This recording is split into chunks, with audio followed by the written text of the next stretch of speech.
triangular formation of stars. I was like, is that a UFO? Tell me it's UFO.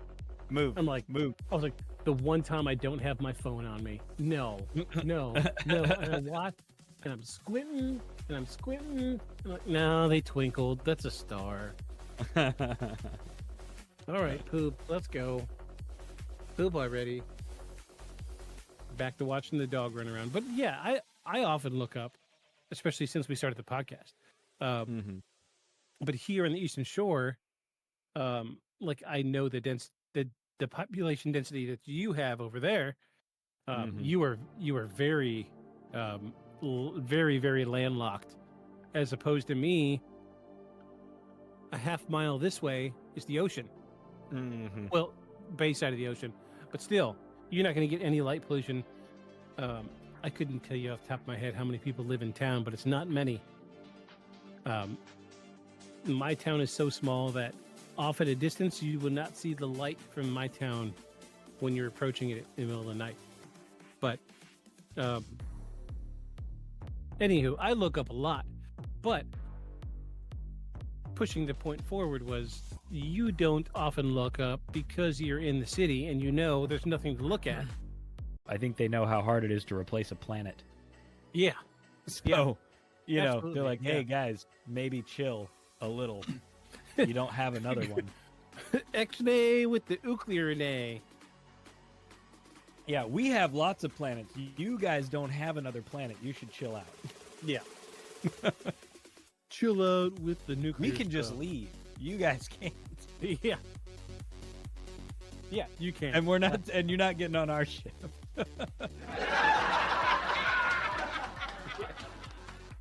Yeah, you see the laugh the track. soundboard's so much better. Yes. It's so much better. Hey, little puppy.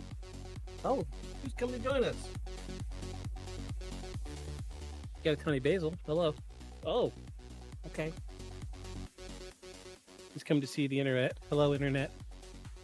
I always like to remind Paul when Jack licks his face, I'm like, he also uses that thing as toilet paper. Yes. This guy, he's gift for getting the tongue right up the nose. Oh, can you hear him sniffing? Yes, I could, actually. All right, buddy. Here you go. Don't get tangled, please. You're attached. Okay, thank you. The UN general saw what happened. His bodyguard saw what happened. The UN general did not disclose that he saw anything because the United States government, as well as the UN, was in cahoots with the Greys to keep their mouths shut. We were getting technology from the Greys, and the trade-off was we would keep our mouths shut. It's like Fight Club. Exactly. First rule of knowing the Greys. First rule of knowing about Greys is you don't talk about the Greys. Yes. It's funny you say that because I just listened to the audiobook a couple days ago. A Fight Club? Yeah. That's funny. It's good. It's funny. It's really good. Yeah. It's a good book.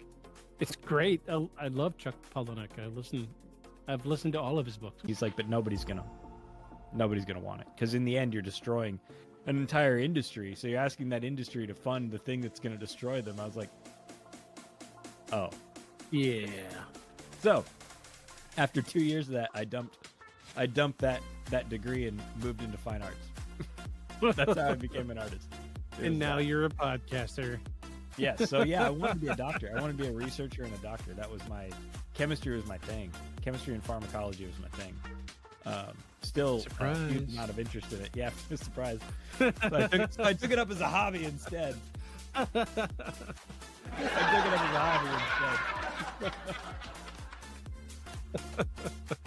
Became a walking science lab instead of working in one. Yeah. Independent studies. Yes, I am my own independent study. Yeah, that's right. But yeah, it's so like this was reported on USA Today. This was reported in the New York Times. Mm-hmm. But one thing when my wife moved in, she started bringing her things. Part of the adventure of a couple moving in together is you get to see all of their stuff, right? And the one thing that surprised me the most is she has Gandalf's staff. Oh, that's cool. Like full-size staff.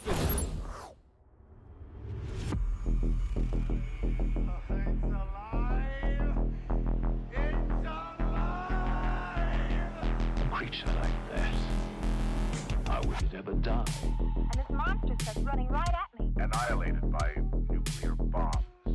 Beast is not dead. I put 4 bullets into him. Oh, you're crazy. But I saw that monster too. All I want is for someone to believe me. Contaminated. Face. Horrible. Look like it would scare you to death. All right, let's get to work.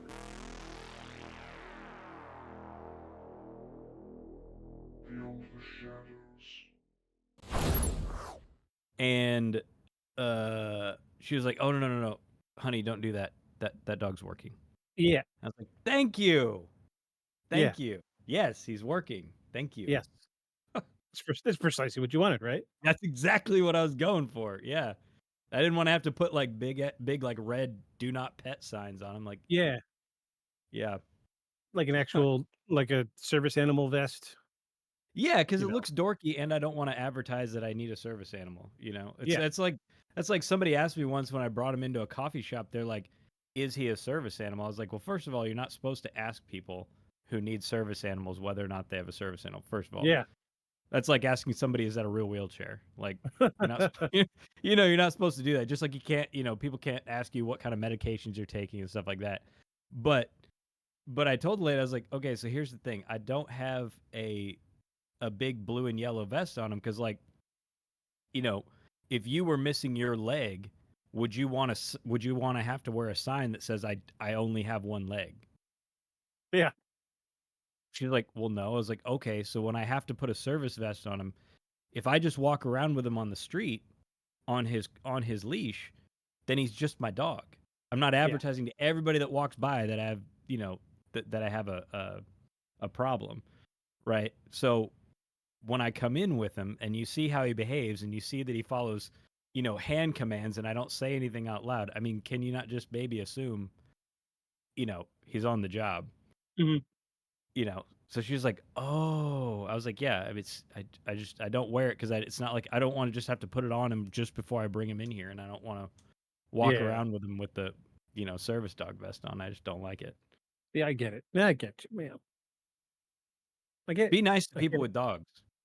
That's If they're right. well trained and they're in public, you don't need to know whether or not they're working. I need to check my lens. Oh, hold on. Narrow. That's what I wanted. A little bit better. I felt like I was like way back here. So, hello, friends. Welcome in. Hello, Season everyone. 2, Season 2, Episode 12, Beyond the Shadows podcast. We are your intrepid, quote unquote, paranormal investigators. I am Victus. I'm Aeon. Hello, And everyone. yes, hello, greetings and salutations. We've got a doozy this week. Freaking doozy. You know how much shit I had to wade through to put together a coherent episode on this subject? Really? Because Why is that? there's so much, like so much about this that Bad stuff and or yes, what we're talking about tonight, which no? I is mean like bad info. no, it was just there's just so much information. Period. Oh, okay.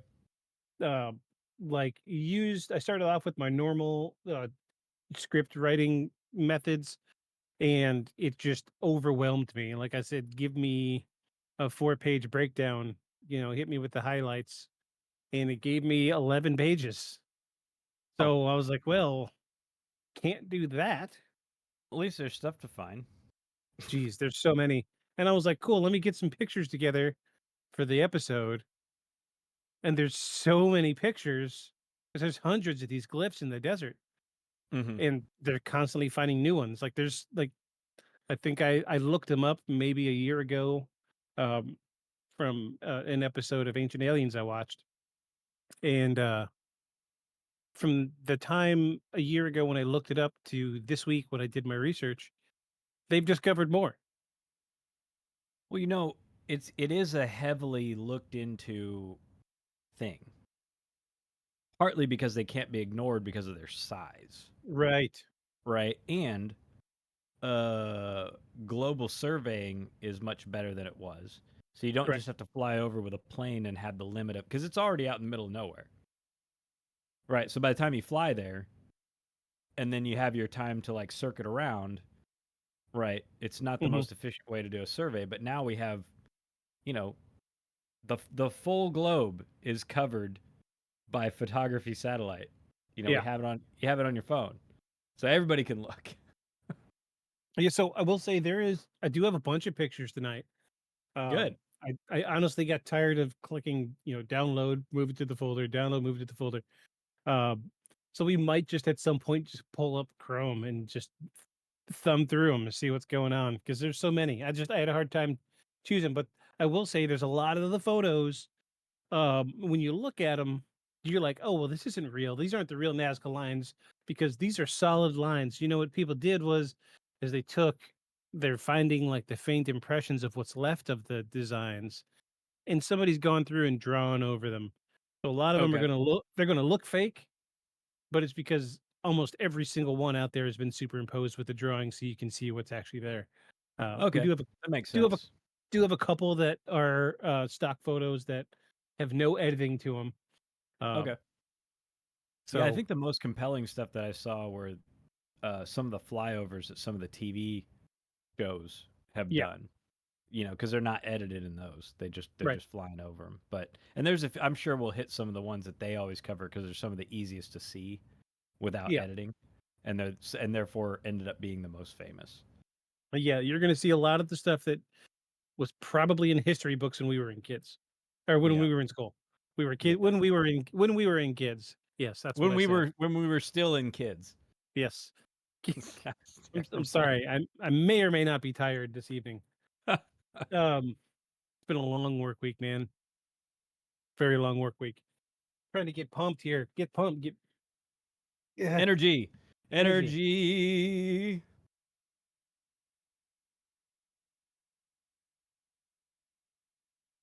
energy, Energy. Let me energy. hold on, one more. Energy. Um, so I want to say, so the second tablet was a total fail with the soundboard. Honestly, oh goodness, I need to get that. I have one new sound, but I only put it on the Android tablet. So, Of course. How so if old you is get, that tablet? Do you think that might be the sound issue? no, this is 2 years old. Oh It's no, a it good, shouldn't be old enough. it's still a good tablet. It's just we Something about see the way it's now. trying to play it. Yeah, I think I remember when I was using this last time. This is the one I had to use the ground noise isolator, Ah, that's why.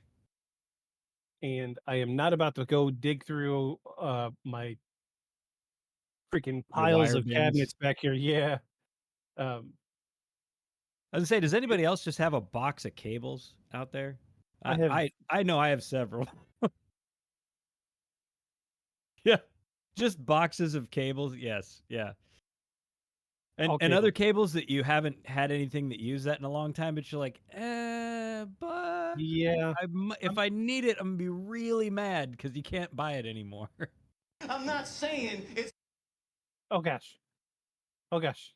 I don't want you to hear it yet. I heard part of it. Yeah. Oh, you found it. You found Yes. it. I Nice. found it. Nice. It took some doing. Awesome. Okay. Okay. So it's not from Ancient Aliens. Oh, it's not. Oh, it's just from No. an interview. It's from Wolfenstein 2. He did a voiceover on it. No, that wasn't him. Oh, it I, was I never him. no. I ended up watching a small like documentary almost about it this morning, trying to figure out where this whole thing came from. And the consensus is that there's like when we think of somebody being conspiratorial about aliens, we think of Yeah. Nicholas Salakis. I think that's how you Right. pronounce him doing the aliens thing. Right. And he really doesn't say aliens. It's Right. we've just made it. So like the He's made the himself synonymous with the concept. in Right. pop culture. So Right. this sound that we have here Yeah. is a you Yeah. is a you that's a YouTuber. Yeah. It's not. Yeah. I didn't think that was him, but it does sound like it should be on Right. Ancient Aliens. But the truth is, I've only probably watched 10 episodes, maybe, Oh, of geez. I've Ancient watched Aliens. every single one. Well, because at one point they were covering stuff. I'm like, yeah, no, I've already heard about that, man. And now you guys are just doing the drama. You just mixing the drama stuff in with like a documentary I saw in the early 2000s or late 90s. Like you're Yeah. just recycling stuff. And then eventually, like I said, they got into the first time that I stopped watching it. The first time I watched their first episode about subterranean lizard men ruling the world, I stopped Yeah. watching. So I'm sorry, it's I'm like biased. so what it explained in the documentary was that it's become part of the zeitgeist that when we think of somebody being conspiratorial with aliens, we think of Nicholas Salakis. Right. And I this wonder if he's one, proud of that or disappointed. I don't know. I really don't I know. think he wants you to take him seriously. Yeah. I mean, you want us to take you seriously, buddy, brush your hair. I was just gonna say, have a hairdo, I'm put a hat sorry, on. dude. I've seen pictures of him with his hair not spiked up, and I'm like, I would listen to this guy. But it's kind of He a looks character like at this point, right?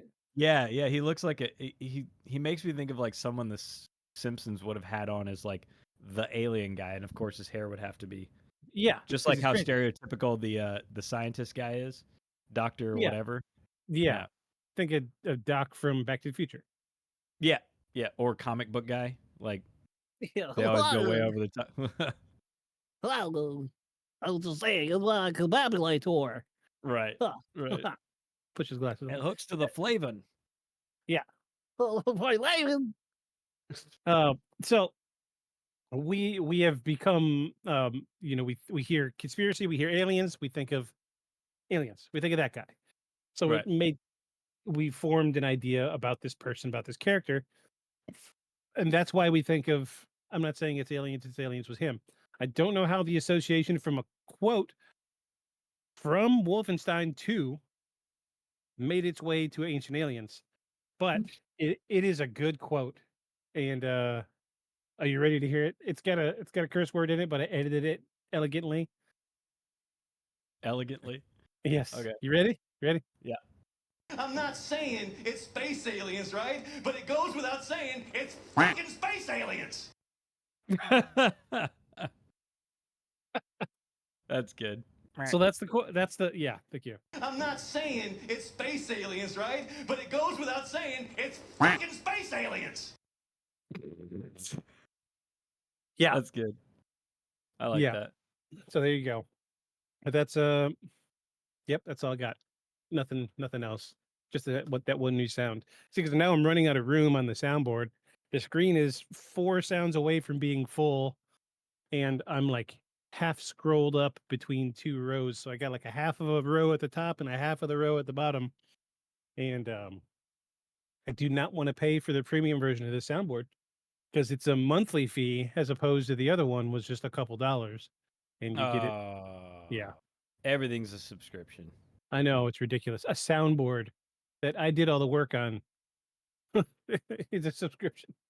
Yeah. Anyway, You have to pay to use the program. no, the paying to use it's free, but to customize it costs money.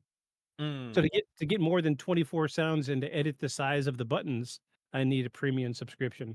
So like So so that stupid. you could actually see all of them on your Yeah. screen. Of course. That's how they got you. They programmed it to be annoying. And if you want it to not be annoying, you have to pay to edit Yeah. away the annoyance. That's so dumb. That's so scam. Eventually this will probably be on my laptop. Okay. And it'll just dominate an entire screen. So that's fine. Why not have another Yep. computer dedicated to a single thing? Hey, now we're talking. Now we're talking. I could do that. I mean, we're already piping this audio through the streaming laptop. So Yeah, 1, 2, 3, 4, 5 screens right now. Yeah, I mean, why not? Why not another? The more screens you have, the more legit you are. That's the Yes. rule of thumb on everything. on everything. Except I don't have like the stock bro stack of monitors in front of me with the and then the one turned sideways up at the ceiling. Yeah. So A monitor per stock that you own. yeah, A monitor per company of stock that you own. yeah, it's ridiculous. So I'm trying to keep eventually I would like to, full studio this thing and do some amazing stuff, but this isn't making any money, so until then, you're stuck with me. Aww. Yeah, so I say you're stuck with me, but we're having fun.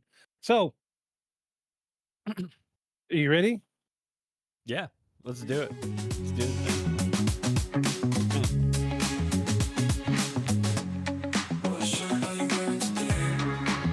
You know, it's funny with my little bit of lag, I'm always dancing just a little off beat. That's a good thing about having the audio at my end because I get it. I I get was gonna say I tried to match it and it just makes it worse. it. No, you did good. You did good. There you go. You're level now. There we So, go. who went first last week? I think I did because I Okay, was I'll already go. unzipping it. I am doing this week is Oh, nice. the Studio Ghibli um melted coochie kopi with Louise. Yep. One of my new favorite shirts. Got this one for Christmas from the wifey. I just wore my classic Super Mario. Super Super Mario Mario. Mario. because you know, before there were a bunch of systems, there was just Nintendo. I mean, I say just Nintendo. In my world, there was just Nintendo. I didn't play anything else. Yeah, right. Uh, there it is. Right there. That's my NES, and the Super Nintendo is right here. You see the end of it? Yep. Yeah, like all of those are back there. I Every still single have my one of them. Super Nintendo. I don't have my NES anymore. It I had got it had a fatal meltdown I get a in a thunderstorm. I get a PS1, 2, 3, 4, PSVR, um, NES, Sega Dreamcast, Sega Genesis, NES. Um, my Oculus is back there, and I also have a stack of Atari games. I don't have the Atari 2600 yet, but that's on my bucket list. So, You know, the um, only one I regret selling, the only one the Dreamcast. is no Nintendo Ah, Virtual Boy. oh yeah, phenomenally The expensive now. the Yeah. seizure maker Hmm. with all the visual warnings all over it Yeah. about looking at it for more than 20 minutes. Yeah. Yeah, I had one. It was incredibly expensive at the time. It's like, I don't know, $200, something Oh like yeah. that. They're worth a lot more now. Yeah, I mean, I didn't know that whenever I got it. I just knew that I had 5 games and hadn't played it in, a decade. I just realized that I've been sitting here pointing to the stuff in the background, Yeah. and we were in the outro scene, and all you saw was my face. So here's what I was pointing at, everybody. All of my gaming stuff over here. Promise, we're I'm not crazy. I promise. I was actually pointing at They're something. really there. They're really there. Yes. And then my stacks of vintage sound equipment. Stacks. Stacks. Jeez. 1, 2, 3, 4. Three record players. 3 3 head record units. players. What Yeah. do you need 3 record players for? What do I need all this stuff on the shelf for? Well, I mean, that's fair. At this point, I collect collections. Oh, I see. I see. Yeah. I'm a I collector see. of many, many things. Oh, speaking of collections, I want to show this off. My wife got this for me.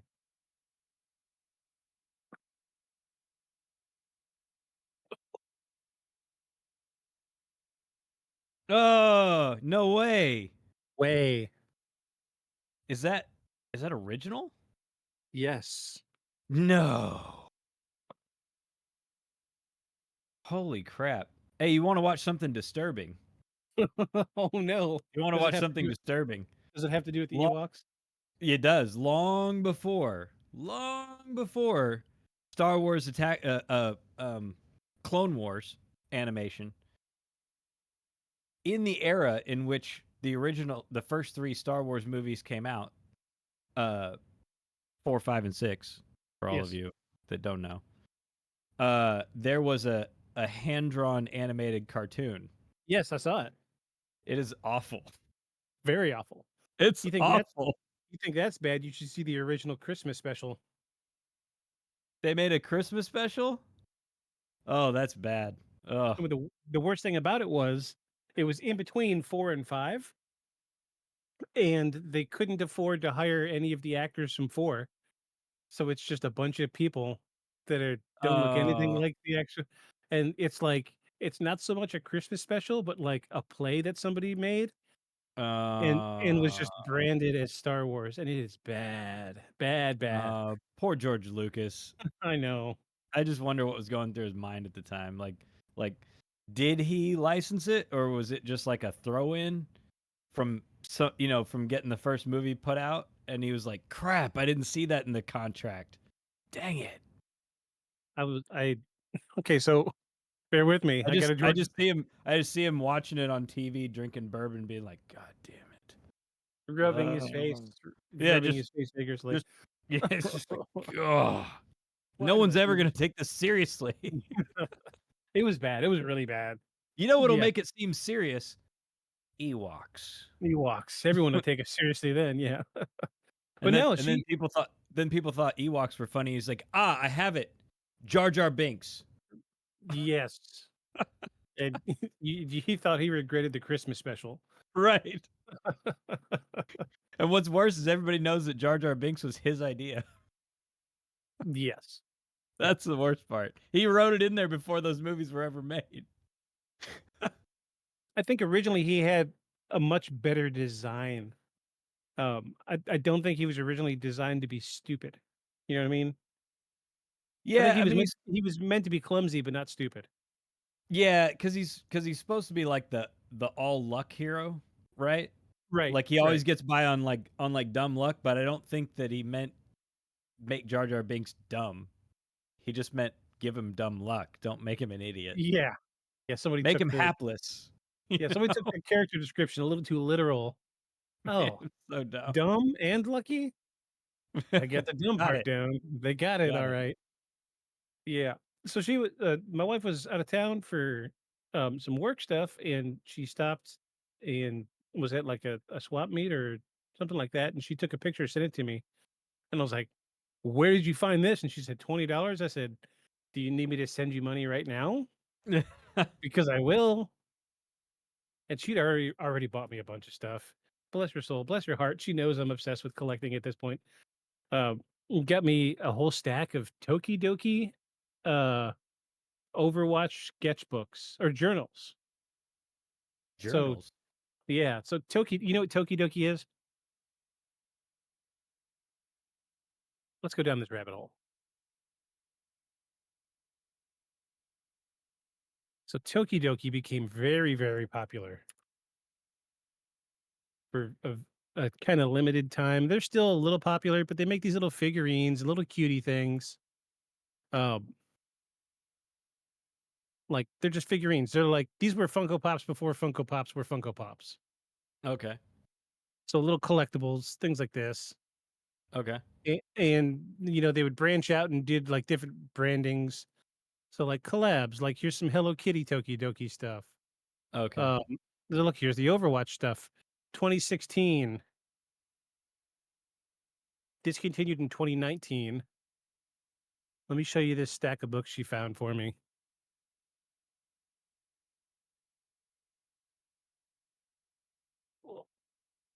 They immediately came into the office. Mhm. She found these for like $3 a piece, and they stopped making these in 2018. They still wrapped? Factory sealed, dude. Holy crap.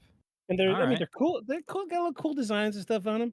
But the Yeah. kicker is they've got characters on it that have been banned from the Overwatch universe. Oh, really? So there's one character. His name's McCree. His name was McCree, and the original voice actor, very popular fella. Like he was the handsome gun shooter guy. Um, and they canceled the character because the voice actor got caught up in some adult themed scandals. Let's just say that. Oh, okay. So they So they canceled canceled his voice and then they canceled canceled the the character. yeah, everything. And then they re-released him for Overwatch 2, but under a different name. I don't know what it is. I haven't played Overwatch 2 in forever, but OG Overwatch was my thing. And so if you find anything branded McCree, it's inherently valuable because they're trying to get rid of it. Gotcha. Um, Okay. so I've got a couple books here that are McCree flavored, and then she found another like a comic book. Hold on, I'll grab it. Hold on.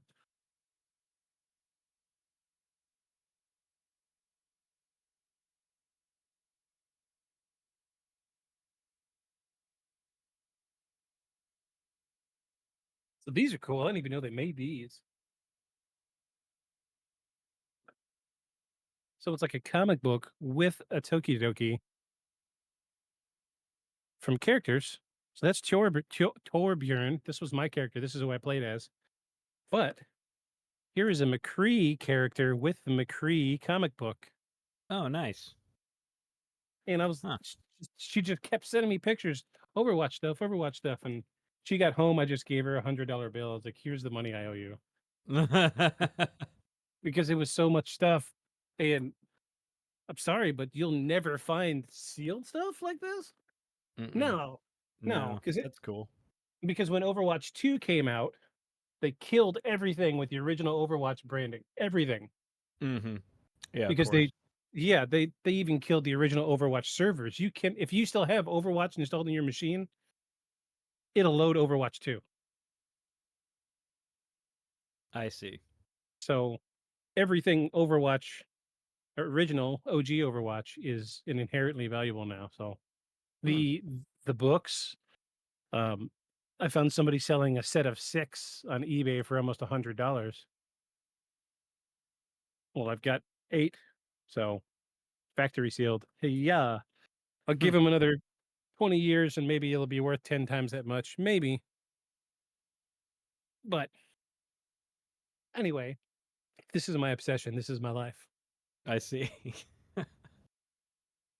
It's not just a clever background. This is where I'm allowed to just be completely myself in this corner and I can decorate how I like. Otherwise, the entire house will be filled with RGB and wait, I take it back. The entire house is filled with RGB. Never mind. Yeah, my wife is wonderful. She lets me decorate how I want, and we have a wonderful, nice little middle ground where um, I try not to do too much. I'm just waiting for the day for her to be like, "Nope, that's enough lights." So I don't know. I'm trying to keep it to the corner over here. So anyway, enough of my ramblings. Um, the Nazca Lines. We're covering the Nazca Lines tonight. So I'm just gonna. My plan was to throw up a bunch of photos and see if I can get them to just like scroll through, um, like a slideshow. I don't know if it'll work. Oh, like slideshow the album. Yeah, it'd be. Oh, I thought there was an option for that. Yep. Oh, with oh with wow, that's Zoom. yeah. Yeah, What do they call cool. that? Uh, Uh, just a Zoom, a generic no, on the Zoom. they call it on the iPhone on editing. They call it something I call after it said some slideshow here. director. Oh, look at No, that after transition. That was nice. after some director, they'll zoom and pan. They call it something movement on there. I don't remember now. Oh yeah, I have no idea. But we'll stop and look at a few of these a little more closely and pick them apart. Cronenberg movement. Cronenberg. I thought that was It is. Cronenberg. Yeah. Yeah, it was a joke. Yeah, Rick and there's Morty some joke. I Dirty gotcha. Cronenbergs. He's just a Speaking of Cronenberg. new season coming, by the way. Yeah, I know. I can't wait. Hey, I am also also very excited. Is there a reason that they canceled dude's voice, Rick's voice, off of Solar Opposites? The same reason they canceled McCree. Oh, really? But he's still on Rick and Yeah. Morty. I So guess because he owns it. so Rick and Morty was not making new episodes at the time they canceled his voice actor on Solar Opposites. So Mhm. Solar Opposites was on the air actively making new episodes. So his stuff came up, they canceled him, but then his wife went back on her statements and said that she lied about the stuff that she was accusing him of. So, they already had the new voice actor on, and they just kept him. So it's like, all right, you're the voice of freaking what's his name, Flaxor, I forget his name. Yeah, I hate it. Yeah, it's not great. I hate the British guy voice and even the way they transitioned into it. I was like, I mean that's a way to do it, but I don't like it. Yeah, I liked it because it was funny because it was a dude. it was weak writing. It really was. Yeah, But yeah, I understand why everybody was trying to do damage control. right. Yeah, no, I get that because you don't want to be like, oh, yeah, you don't want it to affect your show. I get it, Right. but yeah, I hated it. Um, Also, I want to say, how into Leslie Nielsen are you? Not very. Have you seen the Naked Gun movies? Yeah, yeah, I Do you watched know them a lot as a kid. they're making a new one? No, really. That's funny. I hope it'll actually be funny though, because I've seen a lot of these reboots of very funny, like, you know, I mean, because that's, I mean, Naked Gun and what was the one with uh what was the military one that was like a spoof off of Rambo? Oh, geez. Hot Shots. Hot Shots. Yeah, like Yeah. all those 90s like spoof movies, like they still like for instance, they try to do them now, like Epic Movie and like all those, Yeah. right? And Yeah. they're terrible. They're just terrible. Yeah. They're painful to watch. But those they did a really good job of spoofing those movies, and there was a lot of like real sets, and I don't know, or like Airplane, right? Like same thing. Like they Yeah. did a great job at it, and I'm afraid of them redoing that here in this era. Okay, so let me ease your mind a little bit. You ready for the Yeah. for the point that you're going to be like, "Oh, it's going to be great." It's a Seth MacFarlane movie. Oh, okay, yeah, yeah, that'll be good. So That'll the be trail good. I would love to He play the knows real trailer comedy. now. I would love to play the trailer on the podcast, but I can't. It is heavily copyrighted at the moment. Yeah. Um, I will give you want a quick blow by blow? It's only like a minute long trailer. No, I'll go pull it up. Let's. Oh, jeez. We've You've got already. to you got to watch it. You got to watch it. I'll go find it. I'll go It's find worth it. it's worth it. Just watch it. You're going to be like, "Yes, this is going to be great." I'm very excited. Very excited. So, I see what you mean about some of those photos too, like that one. I've seen that before, and I didn't realize it was a drawn over yeah. sketch. The bird. Yeah, a lot of these are just like clever editing where they just went in and just made like the outline a little lighter or the inside of the shape a little darker. Yeah, But like but that is not edited. that's not. Yeah, that's not. Yeah, and that one obviously they've drawn it. Yeah. No, there's giant white lines on Yeah, the ground. giant white lines in the sand. Yeah, Yeah. That is not. That is that's actually what it looks like. See, really. that's one unedited. Yeah, And there's a yeah, good comparison there. So yeah, yeah. we're covering the freaking Nazca lines tonight. Let's do this. This goes deep. I have like an extra page of material. I asked it to make a comparison of legitimate theories and then a list of paranormal theories behind the Okay, subject. So we're going to start off okay. with our introduction here. Now that we've burned, geez, man, I mean, this Almost could an just be hour. a 40 minutes again. Sorry, not sorry. I'm enjoying myself. So, in movie, my voiceover voice. Here we go. Bleh. Mm. Smoke a Red, cigarette. red leather, yellow leather, red leather, yellow leather. Thank you. Oh wait, here you go. Red, yeah. Red, yellow, yellow leather. Red, yellow. Practice. See, I could have done that much faster with the other tablet. I wish I could do pictures on this stupid thing. Anyway, amidst the arid plains of southern Peru, a vast, mysterious network of geoglyphs sprawl across the desert floor. These are the Nazca Lines. Explosions, gunfire. No, there's no guns involved with this. Michael Bay effects. Yeah. Jeez, there's so many, practically memes at this point. Yeah, right. Where they catch We live in a meme world. Yes, it's true. Remember, like where they catch somebody doing something kind of silly and they don't think they're being watched, and then they'll catch eyes of the camera, and the second they catch eye of the camera, it cuts, and it's the first credit of a Michael Bay movie, black screen, directed by Michael Bay. So there's like this. There's this really good one of George W. Stereotype of his own productions. Yeah. So there's this great video of George W. at the at Trump's inauguration, and he's standing there and he's just like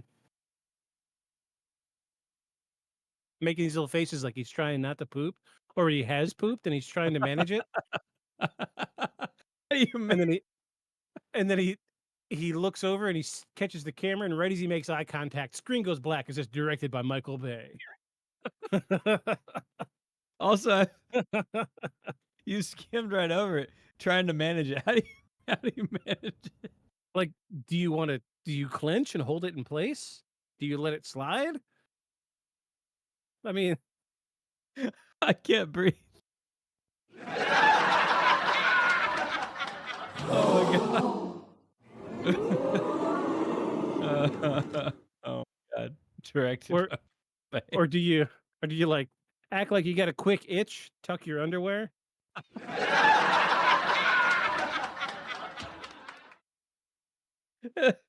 Crying. Yeah, hold on. Let me. Oh my god. Let me real quick. So y'all can't see this screen. Let me see if I can find it now. Now I've got to find it. I got to find the George W.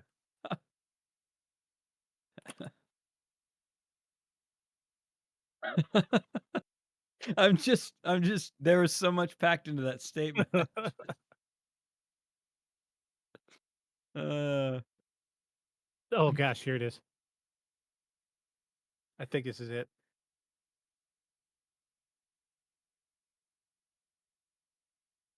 Oh, wait. Huh. Oh my gosh, go away. Go away. Geez, I got to pull this up on my other.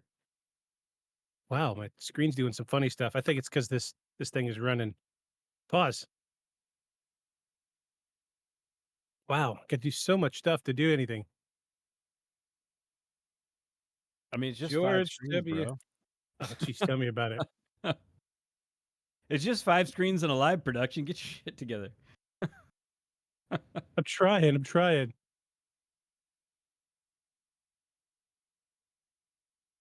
All right, I'm gonna bring this up. Hopefully, there's not any copyrighted audio. I'm sure there is.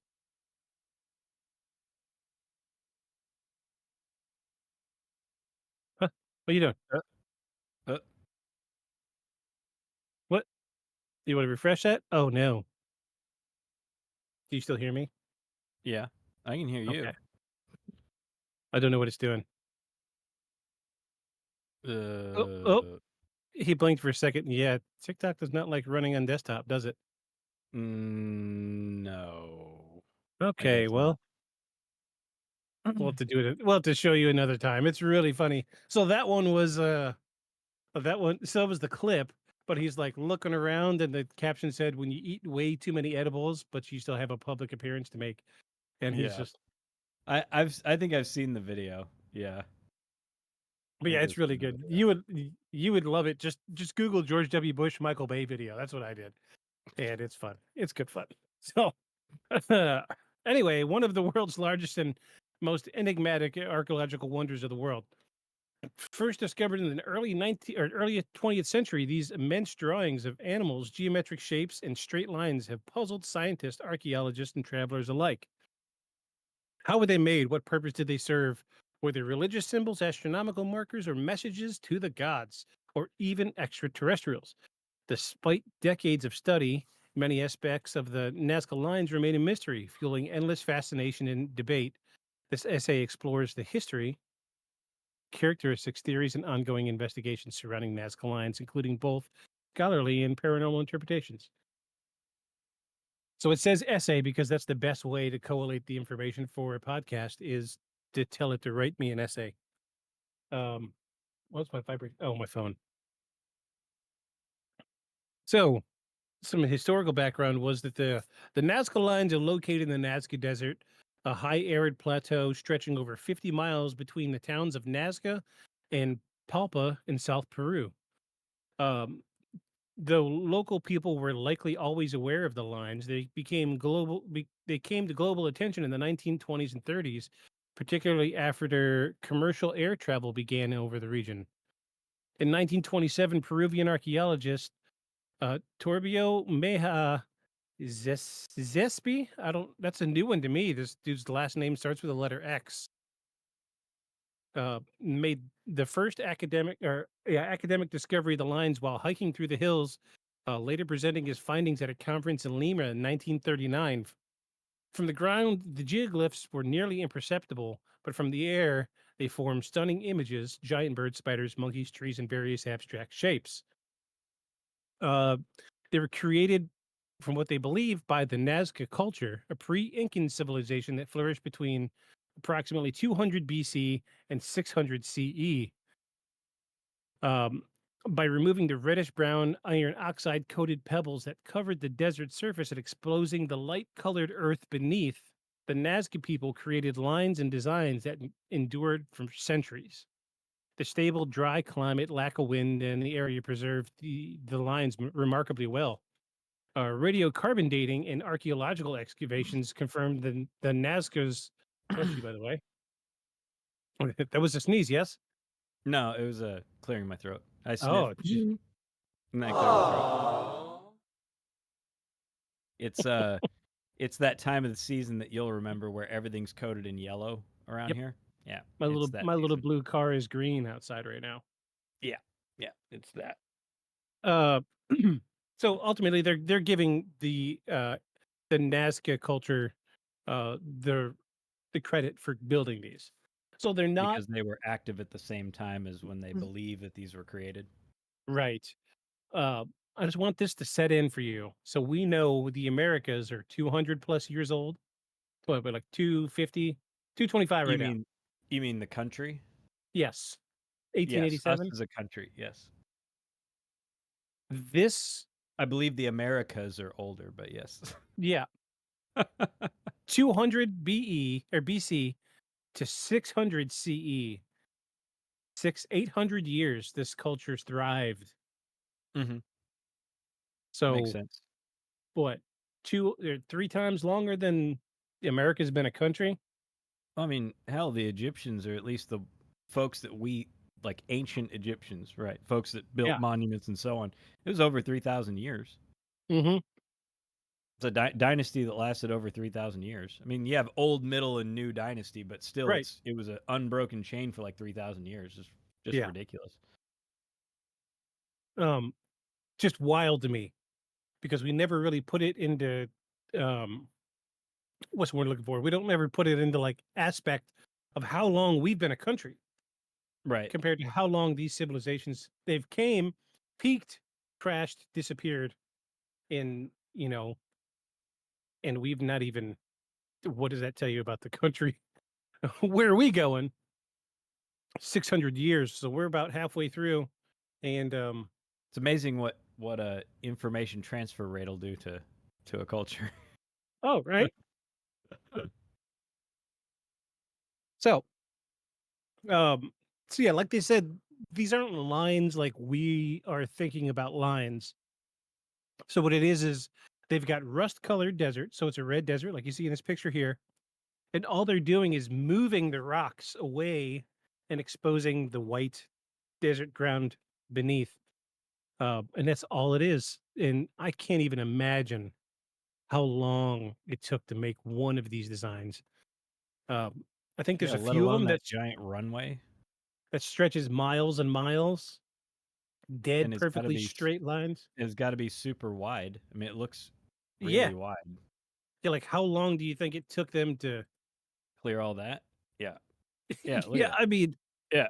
That's wild. That's just wild. where did the rocks go? And you have to be like, well, I mean, I'm sure we'll get into it, but you have to think that there's a purpose. I mean, Yeah, that's calories why we're weren't free. So, right. you know, I Oh mean, yeah, we'll now get we into base it. everything based off a budget, but then it would have been calories. Your work Right, was right. the value. So doing this versus like growing food or, making things or making shelter, it's a trade-off. So what was the trade-off for? Especially this was the desert. Let's pull up I want to pull up Google Maps and I want to see precisely where this is. Uh Nazca, Peru. Oh, Nazca Lines. There we go.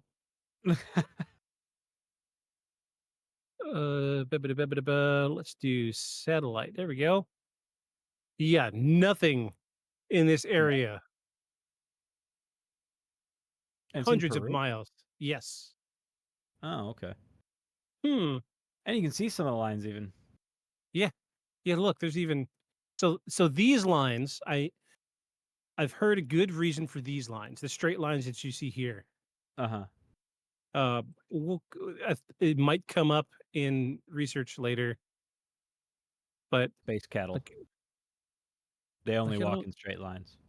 Oh yeah, yeah, yeah, yeah. And then you have to pick them up and turn them around, and then they walk a straight line that way. That's the real reason aliens are picking up cattle all the time. They don't understand.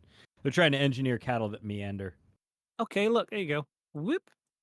Yep. Still, That's a good picture. Holy it's crap. still large, but not quite in the grand scheme of things.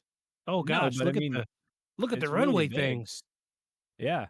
So that's the Wow. head of so that other picture we're looking from the head of it and then looking Yeah. down the skinny line Yeah. coming off the tip of it. Wow. Yeah, Oh, dude. look, it's oh, oh It's no, it's funny. It just looks exactly like an airport. yeah. We will look. Here's another one. Geez, they're everywhere. So these are there's more. Geez. Yep. Yeah. So some of these are yeah, like some of these are the lines, but there's other ones that are just weird stray lines, and Mm-hmm. they've just recently come up with why is that one spot red? Dun dun. Mm. I played enough RPGs to know that that's where the treasure's hidden. Yes. Yeah, they're all over the place. Like what? Wow, look at that. Oh, That's what's really that good. one? Oh, the monkey. Oh, that's really good too. Look, more just weird lines, almost like agriculture, right? Yeah, except Nothing on would the grow here. scale of things. Yeah, well, and on the scale of things, those lines are way too far apart for anything agriculture. I mean, yeah. It's weird that we're getting weird color zones here, variations from the satellite images. Yeah, it depends on. So I've noticed this in places from my looking at other stuff on maps, and I think it's different times a day because they don't just do a routine scan of the area. Because Yeah, if cloud cover comes over, they stop photographing that area yeah, and move on to another section. So then they come back and finish it later, and you get because the light never quite hits it just exactly the same. You get a yeah. weird gridding. So the point of your calorie thing, these guys are out here building hundreds of feet, if not miles long designs in the middle of the desert with nothing around. I Nothing mean, around rock. I mean, There's rocks. even against the coast, it's just desert next to the Yeah. coast. Yep. So, there's a little vein of green here, but that's not enough to sustain people. Yeah, you got to get way over here before things start to turn habitable. That's Yeah, so crazy. that whole western coast of South America along the Andes is pretty on the western side of the Andes is man, it's just a harsh, inhospitable environment. Yeah, very arid. It's the elevation, right? That makes it so dry. Yeah, it's really the way the weather patterns move across there mixed with the steep incline of the terrain right there. Right. Right. So you have once it hits the mountain range, right, you get a spiraling of currents and you get moisture, right? But all the way Right. up, it's dry air. So coming off, coming up against the landform. So were the mountains not there, it'd look incredibly different. But Right. there they be. There be they. There be they. There be they. All right. So there are over 800 straight lines, 300 geometric figures, and 70 biomorphic designs among the Nazca lines. Astronomical numbers. Huge. Especially considering how big they are. It's just a lot of Absolutely. time. But these shapes include animals such as hummingbirds, condor, whale, a dog, and humanoid figures, spirals, zigzags, trapezoids. These geoglyphs vary in complexity, with some appearing to have been drawn in a single continuous line. The precision and scale of these geoglyphs are extraordinary, especially considering the limited tools and technology available to the Nazca people. These lines were created using simple tools and surveying techniques. Archaeologists have found wooden stakes at the ends of some of the lines, suggesting that they used them as a for a basic system of ropes and straight lines to create accurate, large-scale drawings. Despite the simplicity, the mathematical and artistic accuracy achieved here is astonishing. So, we're going to jump right into conventional theories and interpretations. The first and most prominent one would be religious and ritualistic purposes. Anthropologist Paul Kosak, I think that's how you pronounce his name, often called the father of the Nazca lines, was one of the first outsiders to seriously study them. And in 1941, while flying over the lines, he noticed that one aligned perfectly with the setting sun during the winter solstice. Kosak, along with his assistant Maria Ricci, theorized that the lines functioned as a massive astronomical calendar. Ricci, a German mathematician and archaeologist, dedicated over 40 years to studying and preserving the Nazca lines. She wrote a book called The Mystery on the Desert in 1949, which brought international attention to the geoglyphs. The second most prominent is astronomical alignments. While some lines seem to align with celestial bodies, studies by astronomer Gerald Hawkins in the 1960s showed that only a small number of the lines matched key astronomical events. Although this challenged the calendar theory, many believe the lines hold symbolic astronomical significance. The Nazca culture may have used the lines to conduct rituals related to the solstice and season change, even if not all alignments are scientifically precise. That checks out. Yeah, it does. And this next one kind of tied into what I was saying earlier about how one of the set of lines looked like a plot, like a farmland. Uh, so this is, they're saying it is a water cult and has agricultural significance. Given the harsh desert climate, some scholars argue that the lines were part of a water related belief system. Anthropologist John Reinhard proposed in the 1980s that the lines connected sacred sites that were part of rituals intended to invoke rainfall and fertility. The geoglyphs could have served as ceremonial paths walked during religious events tied to the worship of the mountain deities and the water sources, which is interesting because I will say an overwhelming number of these designs seem to be drawn with a single line. Mm-hmm. And what it makes me think of, so let me find one of these that's made with a single line. Oh, even Okay. that spider is. Yeah. Yeah. So here's one where it starts, you see how it starts at the top, and you can follow that line and it'll go through the whole pattern and it Right. comes right back out where it started. It reminds me of meditation circles. Mm, Have you seen these? okay. Yeah, that you walk the maze that's within the circle. Yeah. Let Mm-hmm. me pull one up. Let me see. Meditation. I've always called them circles.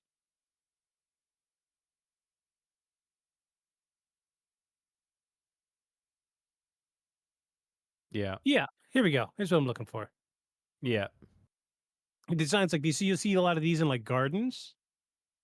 So they'll Mm-hmm. build gardens in these designs, and the intent is you you follow them, and it's part of a meditative process. So, like, you'll actually see a lot of these, like this one, Yeah. um, outside. So think of outside the hospital in Fayetteville. They have one of these. Do they? Yep.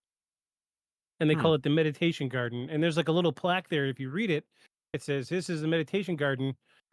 You start at the entrance with a problem, and you think on that problem while you follow this simple path. And by the time you reach the exit of the garden, you'll have worked your way through the problem and come to a solution to your problem." Hmm. So this feels like Nazca lines to me. It just in a different form. It's what it seems Okay. like to me. That's where my train of thought goes. So I I can mean, see how some of this is religious, and then that could, easily be translatable, right? yeah, Say and if we you're talking about a whole culture participating in this, you might want something that was large enough that a very large group of people could walk it at once, sure. So right? Or imagine while performing some ceremony. 100 people in a row chanting, beating drums, killing Yeah. cattle, what have you.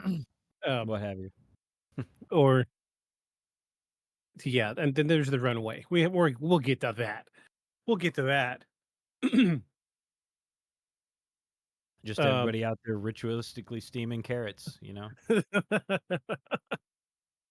so the last of the realistic theories is artistic and cultural expression.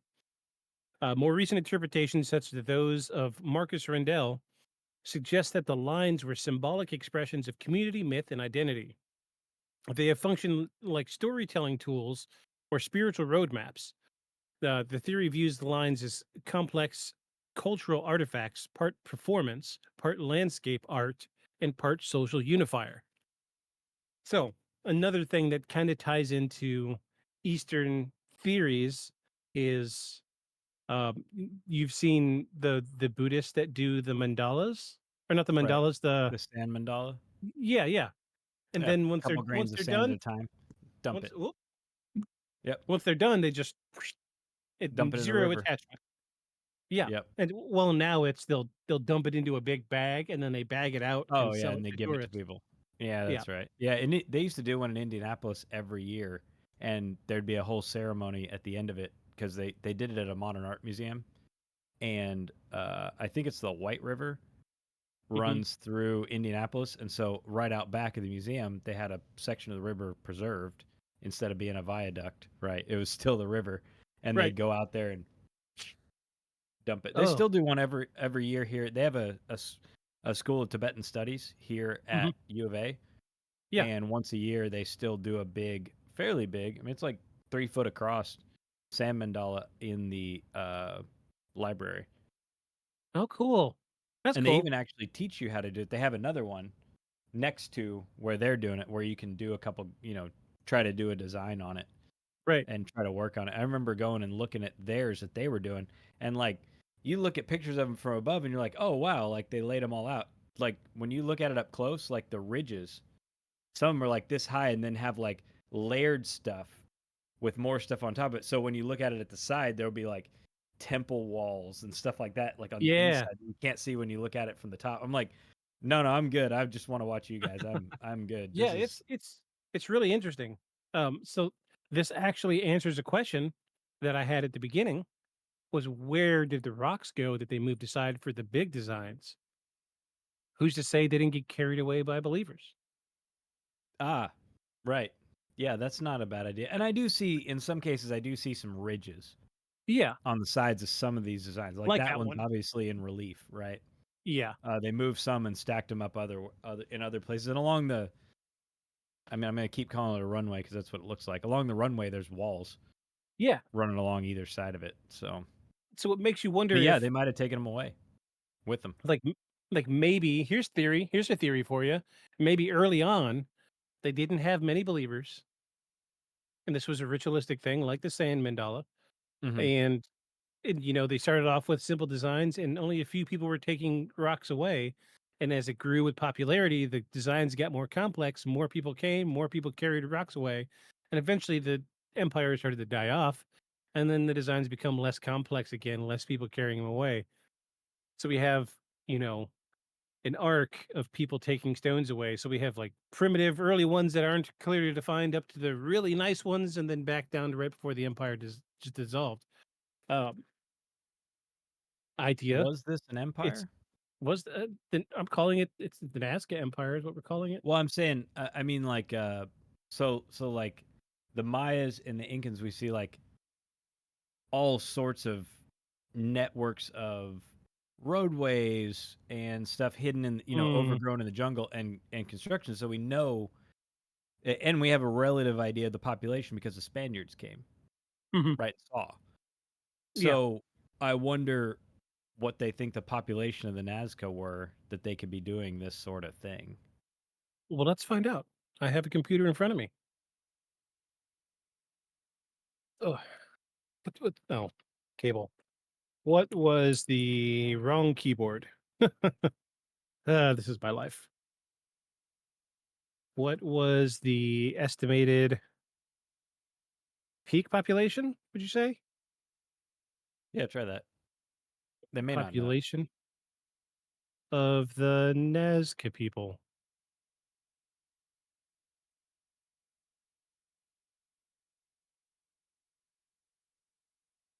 They're saying at its peak somewhere around somewhere between 800 and 100 BC. They were about 25,000 people.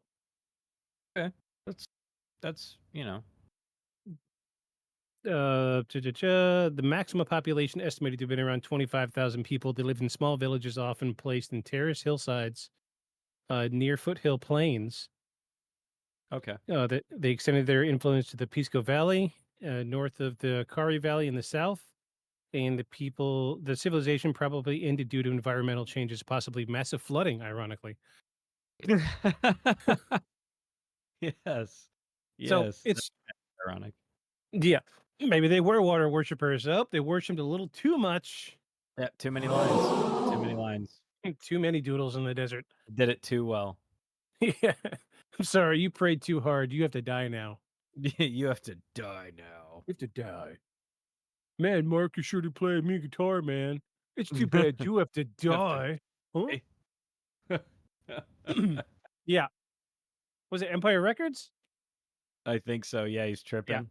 Was he eating Yeah. ate the brownies, the pop brownies?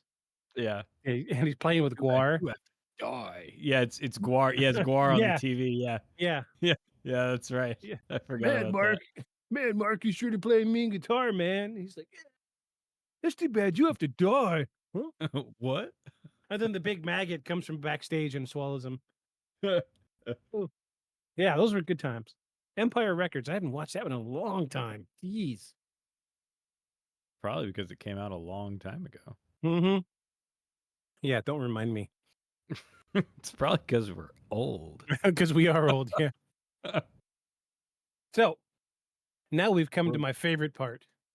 Funny Go that ahead. we What were you going collect. to say? Well, I was gonna say it's funny that we collect vintage things. I think we're not far away from being vintage. Oh no, you're right. We're older than the things we collect. Yeah, I can't stand that that the younger kids today are like, as a way of trolling older folks now, they're like, what was it like being alive in the 1900s? Oh yeah, I've heard that. The first time I heard that, I was like, I mean, I guess that's technically correct. Yeah.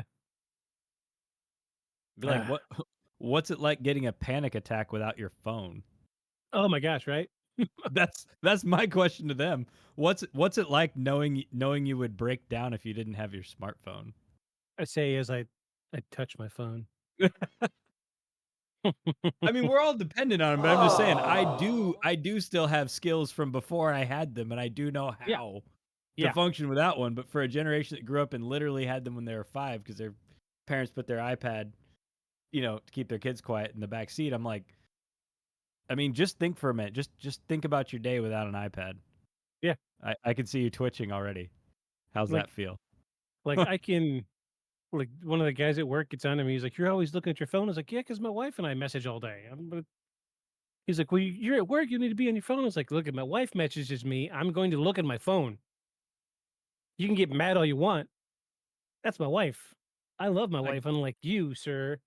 I guess my answer to what was it like growing up in the 1900s, like, well, I happen to know that everybody from my generation still knows that 911 is the emergency number. Yes. Yeah. And we know where the 11 button is. And I know where the 11 button is, so Yeah, I don't want to say too much on it because no, I take that back. I was looking at our demographics for our viewership. Nobody under the Oh, age of 30 is watching this podcast. yeah, that checks out. That checks out. So, That's fine. That's fine. hey, That makes a lot of sense, actually. Makes a lot of sense. I was looking for a clever sound to play, but I guess I don't really have one. Because all the cool kids were born in the 80s. I mean, just saying. Yep, that's right. Or later. Or Or later. later. I mean, my Or sister was later. born in the 90s. You know, she's the last gasp of the millennials. Oh gosh, yeah. She's the last year of the millennials, and I'm we're like the first. So, you know. Yeah, this last year was the 20-year anniversary when I graduated. You know what that means too. If we're the first, we're the first year of millennials, that also means we're sort of the bleed over of Gen X, Yeah. Yeah. which kind of makes a lot of sense, zero supervision, allowed to play with knives and fireworks, explosives and gasoline, had to let ourselves into the house after school Yeah. on our own, uh, told to get out of the house, go ride your bike, and then the only restriction on how far you could go with your bike was how far you could ride your bike. Yeah. Yeah. That was my limit from the house, was however far I could ride my bike. You could Yeah. get really far on a bike as a kid because you have all the energy. Yeah. So Yeah, I remember a few times riding my bike to my buddy's house, which was really close to Detroit. And then I would get home and tell he's like, "Where have you been?" I'd be like, "Oh, I was over at homeboy's house." He's like, "Doesn't he live like way over?" I was like, Yeah."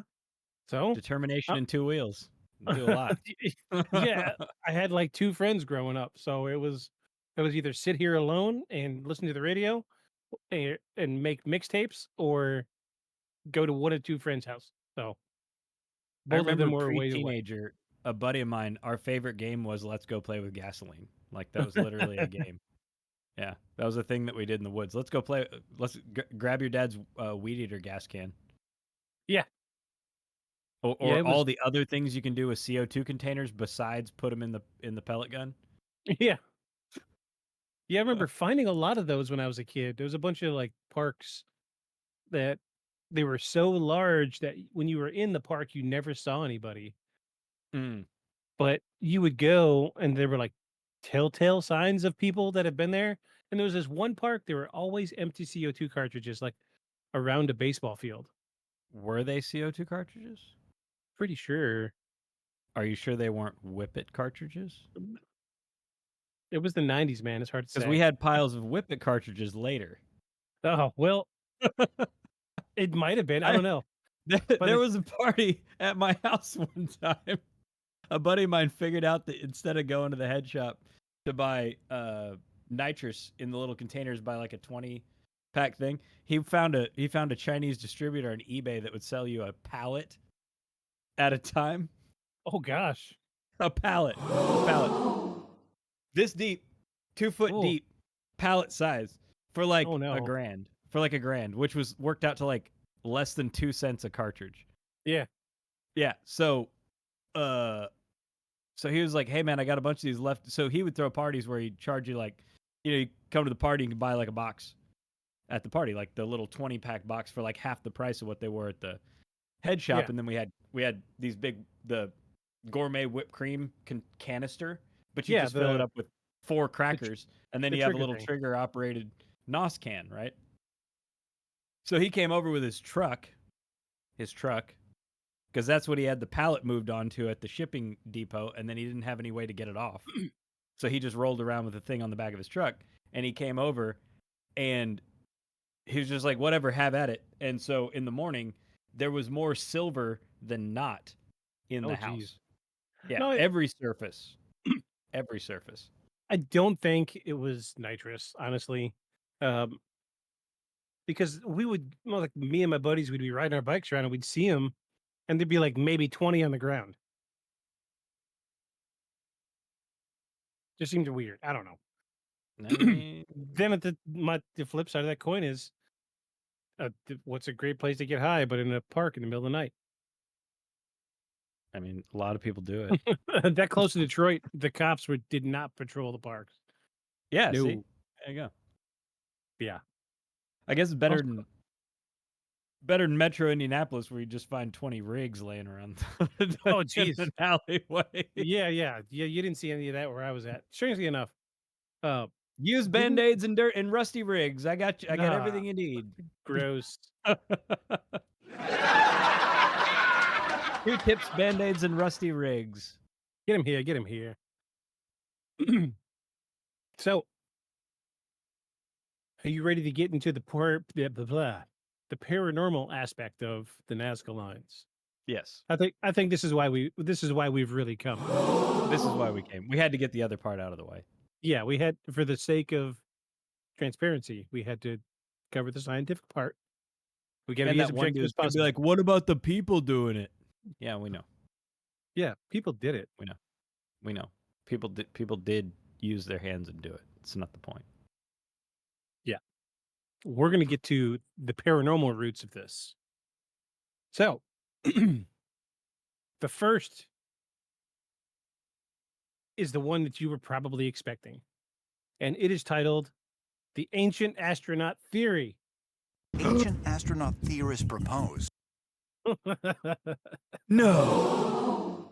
Yes. I'm not saying it's space aliens, right? But it goes without saying it's fucking space aliens.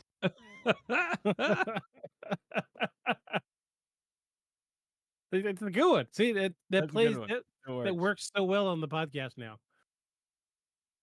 So, yes, we are talking about ancient aliens. astronaut theorists propose. Ancient astronauts. So, one of the most famous paranormal explanations for the Nazca Lines is the ancient astronaut theory. Ancient astronaut theorists propose. Proposed by Eric von Däniken, which is one of the recurring hosts of Ancient Aliens. He was the Ancient first astronaut guy. theorists propose. Yeah, He was the first guy to really write a book on Yes, ancient alien theories. he was the guy who coined the words together, ancient astronauts. Chariot of the Gods. That was the first one. Everybody's read Chariot of the Gods. That was the first book that he wrote that got popular, and he is the leading ancient astronaut theorist. He is the guy that they built this entire wonderful television show around. He's probably the only one with an actual science background. He is. The rest of them were just like, "Hey, this is really cool. Put me on your show. I got crazy hair. right. Look." Yeah, he's the only one. He's the only one that's actually a professor. Yeah, definitely the only person with any type From of a university, formal you education. would know. Yeah, from a university, you could look up. Yes. So Eric von Däniken, in his book from 1968, Chariot of the Gods, he suggested that extraterrestrials either created the lines or inspired the Nazca people to do so. Von Däniken pointed to the massive size, geometric precision, and visibility from the air as evidence that the creators must have had aerial capabilities. Supporters often refer to the straight lines as trapezoidal shapes as potential runways for alien spacecraft. Let me pause on the freaking picture. This is the one we've been talking about since we started, the runway. One of many that we saw 'em on Google Maps when we started. Uh, some even suggest the animal figures could be symbolic messages or identifiers used in communication with spacefaring beings. Although this theory is widely dismissed by scientists and archaeologists as pseudoscience, it remains as a staple of documentaries and speculative fiction, and it continues to fascinate those who believe in ancient civilizations had contact with visitors from the I'm stars. not saying it's space aliens, right? But it goes without saying it's fucking space aliens. It's aliens. Absolutely aliens. Yeah, here's one more. So yeah, this guy is the reason we think that this is a runway. Eric Mhm. von Daniken. He is the largest foothold in the ancient astronaut theory, and he was the first one to say this looks like a runway. Now, I will say there is a strange precedent here because up until the 30s, people didn't even know that these were here. They knew that there was some weird stuff in the ground, but they couldn't even see them. So this is the clincher with this entire, subject is how were they able to make these designs that were only visible from the air? Right. People couldn't even recognize them from the ground. Right. Even getting on the mountains next to this plateau, you couldn't see these. Which So, makes you wonder in the utility as a ceremony, right? Like even let's say that with surveying, with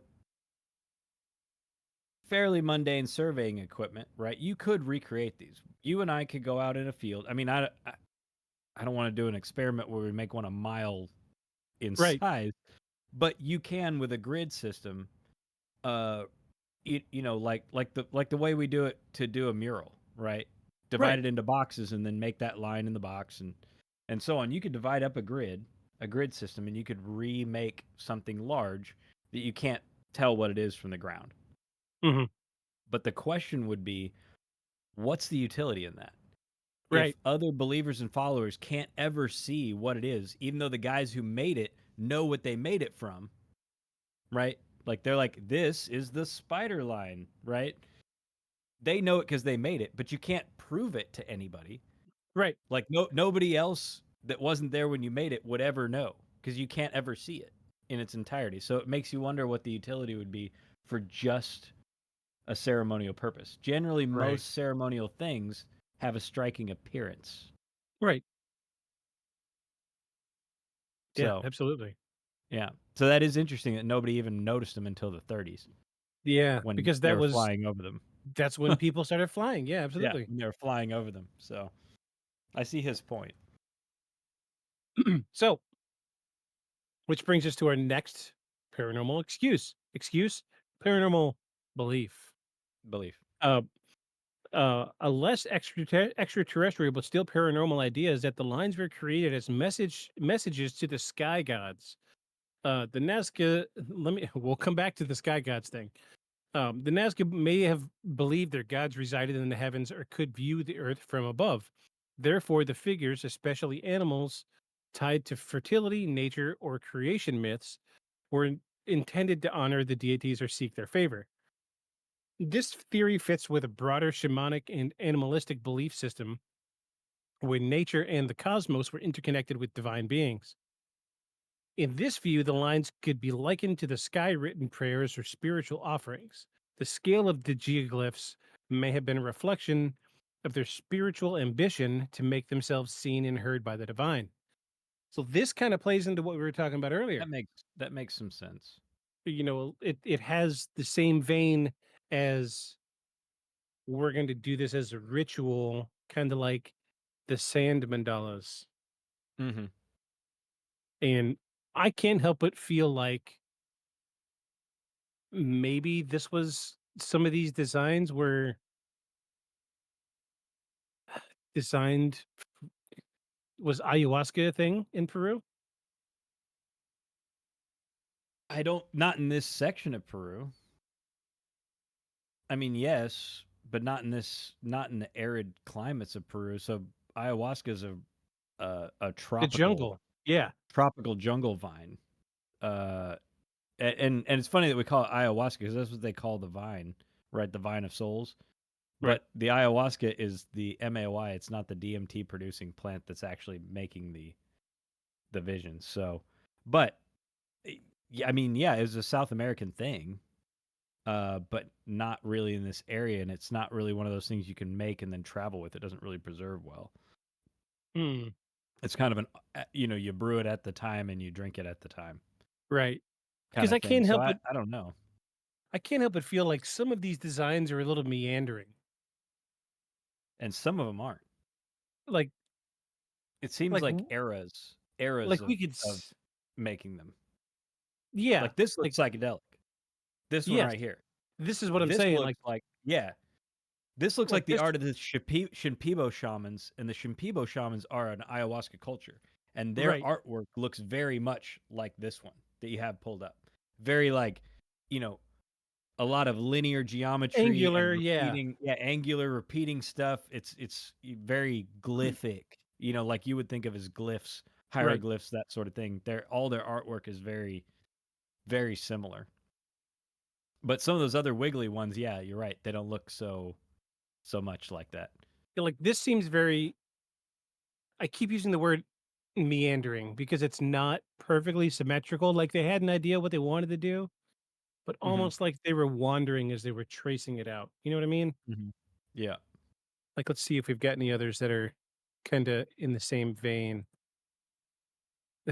I mean, obviously somebody. Yeah, that one's a little rough. That was a little rough. That one doesn't look as well thought out. This is It the doesn't look guy like that. it's as big either, but it doesn't look No, as well no, thought out.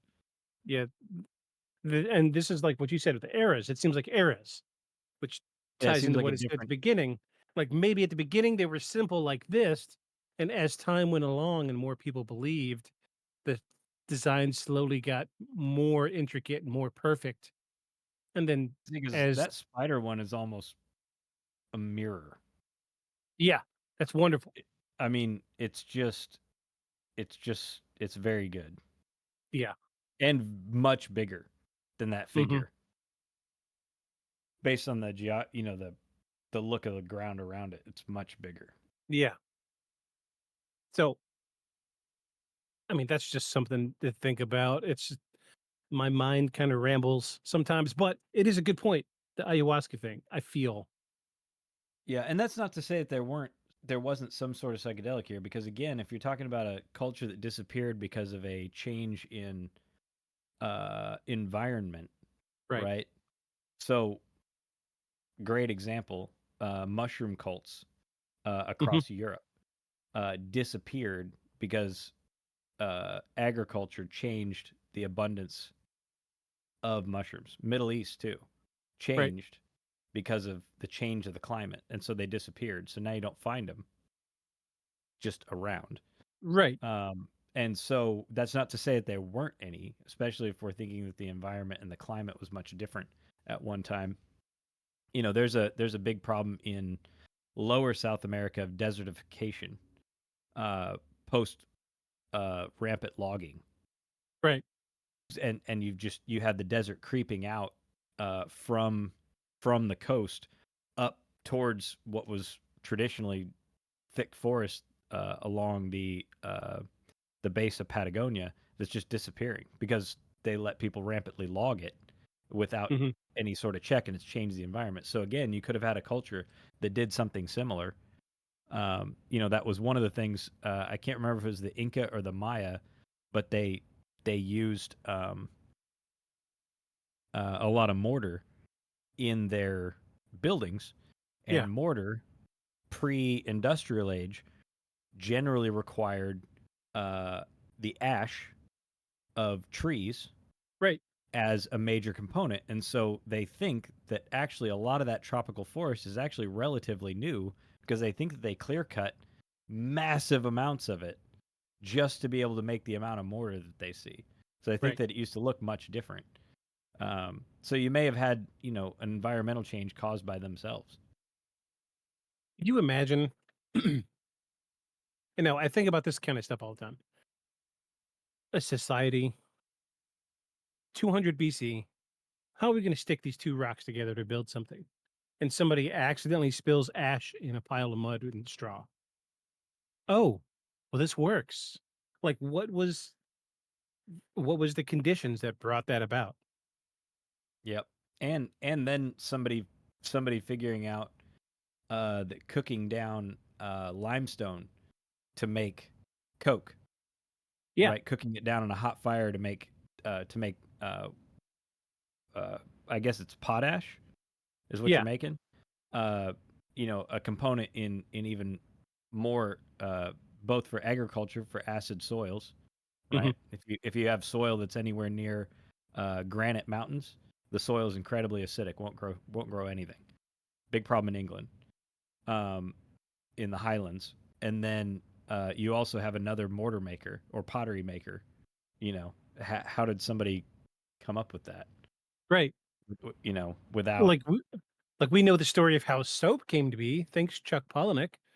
Oh, Um, right. Yeah, yeah, the bodies.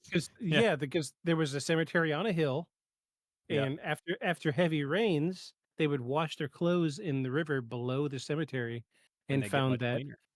they found their clothes became much cleaner because of water runoff from a cemetery, and that's how Mhm.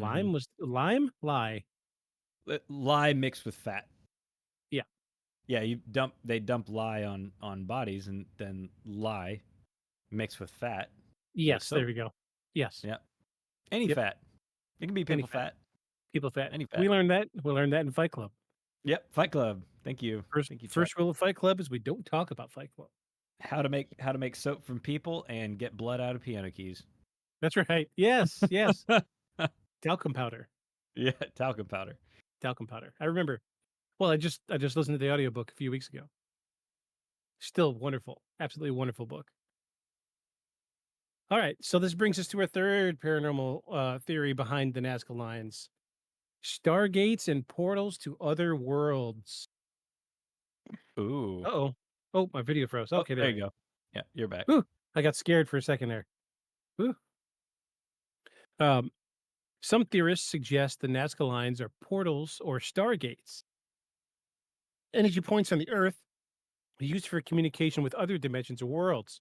According to this theory, the figures were created at powerful energy centers or ley lines and act as key signals to activate these supernatural passageways. This concept is rooted in New Age beliefs and draws from ancient mythology, science fiction, and quantum mysticism. The geometric shapes and the recurring motifs are interpreted as symbols of sacred geometry with cosmic resonance. Believers argue that the Nazca Lines are part of a global network of stargates that includes sites like the pyramids of Egypt, Stonehenge, offering metaphysical view or of ancient architecture. So what do people think ley lines are? And how do you determine where one is? That's a really, really good question. I think it has to do with magneticism. Is that the word I'm looking for? Magnuses. Uh, magneticism. Let's look it up. How are Because ley I've lines only ever heard determined? loose explanations of it that don't actually explain it at all. Ley lines are a concept rooted in pseudoscientific and New Age thought, are theoretical invisible lines that are believed to connect significant landmarks and possess sacred energies. While there's no scientific evidence to support their existence, some believe they can be found by connecting ancient sites and other features. Um, they are considered energy highways and are invisible. That's convenient. Geez, yeah, it's those who believe in ley lines often connect ancient sites, churches, wells, and other features on maps to create lines. There you go. Okay. Um, So they're saying here's these three significant things that all lay on a single line yeah, around the earth. So if yeah, you follow that line, you'll find other significant things. correct. Kind of. Okay. They say Okay. feeling the energy. Some claim to be able to sense or feel the energy of ley lines, often at their intersections. Landmarks are positioned as connected by ley lines, including Stonehenge, pyramids of Giza, Machu Picchu, and Ayers Rock and Uluru. So, like, I know that there are in Rome, ley lines are paved through the streets, Really? and I feel like this is the deepest rooted version of the ley lines because it has the most historical references. However, what they are marking in the cities of Rome is underground water, M- specifically Ah. specifically running water. Okay. Okay. That makes sense. So you can go to Rome today. Closer you get to Vatican City, the more prominent they become. Hmm. Markings on the pavement with physical markers with writing on it and say something something parallel ley line. Okay. Okay. And then you could trace those ley lines around the globe, and you'll intersect major historical and archaeological um, key points. Oh, okay. Interesting. However, apparently there is no baseline definition of how to determine Okay. these things. However, in Rome, they were used to locate underground water, Okay. specifically underground rivers is what I mean to say. Okay. Okay, that makes sense. Because as we knew from uh, previous investigations, we knew that limestone would hold energies, and we know that Mhm. moving water holds energy. Mhm. So I'm assuming they're believing that moving water is more holds more energy than limestone would. Right. So I mean, Maybe. it's life. It's life giving. You know what I mean? Where are you going to be Right. without water? Right. So it's hard to say. Okay. I don't know. I'm not a I was professional in just ley lines. curious. I was just curious because I've heard that said about the Nazca lines before that, much of it lines up with, ley lines that can be connected around the world. And I was like, okay, so how do you find said ley lines to know this? But that makes more sense. Oh my They're gosh! connecting major historical landmarks. All right, so let me stop this. So I just googled this. I'm gonna pull it up in here so you can see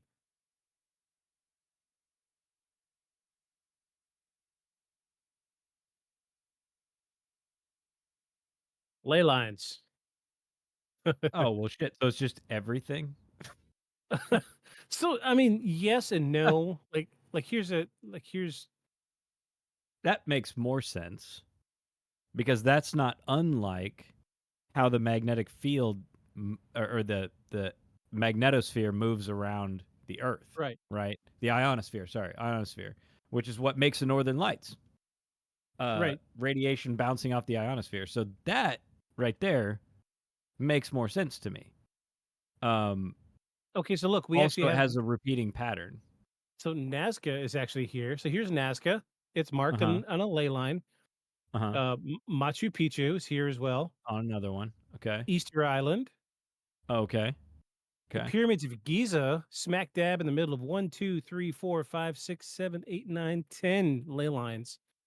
That's why the Um, pyramids had to be so big. yeah, and then there's a couple others. I don't know how to pronounce these two, but cool. Makes you Um, wonder what that is in the United States. Well, it looks like right? New Mexico, but Yeah, I think that's somewhere in Mexico. Well, I mean, looks like could New be Mexico. yeah, it could be somewhere. I can't really zoom on this one. Yeah. Yeah. It says scale 1/350 million. Well, yeah, because it's the whole thing. Depends on The how whole far you zoom out, I suppose. it's the whole thing. Yeah. But that's cool. I mean, although to be fair, all this fuss about ley lines, and we only highlighted 1, 2, 3, 4, 5, 6 of them. Yeah. Come on, Yeah. people. Well, that other, if you go by that other map, it's probably a whole lot more. Yeah, yeah. Just We a go million by. running through the U.S. alone. Here you go. There you go. See, but that too somewhat has a geometry to it, like a repeating geometry to it. Oh, look at this concentration. You know what that is? The uh, Bermuda the Triangle. Bermuda Triangle. Yeah, we haven't done a Yeah, Bermuda Triangle episode. we haven't. Should we do that next week? Yeah, that sounds Okay. good. All Yeah, right. I'm a game. lot of a lot of goofy stuff in that one. Tons of goofy stuff. So yeah, it's oh, here's an old ley lines map. That's not really a good one. Can't really see anything. There you go. Oh my god. Oh, that's ridiculous. Come on. Come on. Yeah, you might as well just paint Oh the no, whole no, thing at that's this not. point. Dude, did you see that local Local map of UA2W? UAW. Yeah, it's a connection lines traffic map. Oh well, yeah, that makes sense. Yeah, ley lines. Well, here you go. Here's U.S. interstates, ley lines. oh no, I didn't mean to do that. I meant to do just the picture. Open image in new tab. It's this big. Yeah. Oh, okay. It's the size of a stamp. Glastonbury and Stonehenge. But again, I'm like, so how did you pick those lines? It looks like you just went Yeah. around the border in any prominent uh uh Yeah, inlet. it You seems just like, made a oh, point on that. they built a castle here, there's a wall, here's a gate, here's a Right. structure, here's a There's a tower. well over there. Old McFeely's Wells over there. But you do notice Stonehenge is an intersection of all of these. Oh, but Convenient. this one was nice enough to show the direction of the energies as well. Hmm, Oh. interesting. It's the way they feel like they're going. Yeah. So there's yeah, Ooh. we could go way down this rabbit hole. We will choose not to today. Ooh. Ooh, ley lines.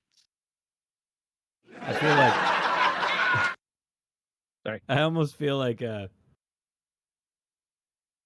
I imagine the guy that's up there giving a symposium on the validity of ley lines. I imagine the audience being like a bunch of little yellow guys from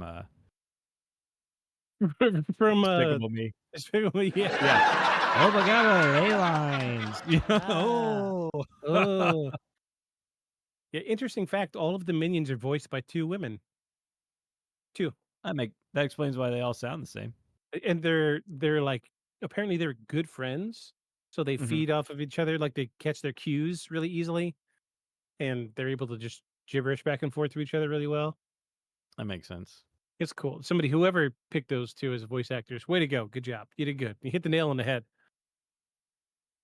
So, back to the theories. What are we on? We are on ooh. Okay. Hold, please, for a dramatic effect.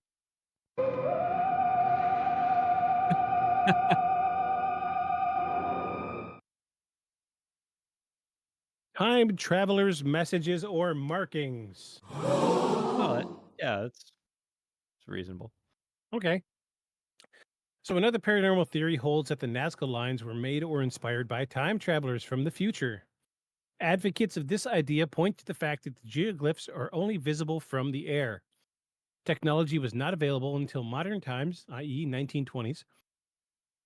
This leads to speculation that beings with access to advanced knowledge may have visited the past and left the lines as landmarks and messages or artistic works.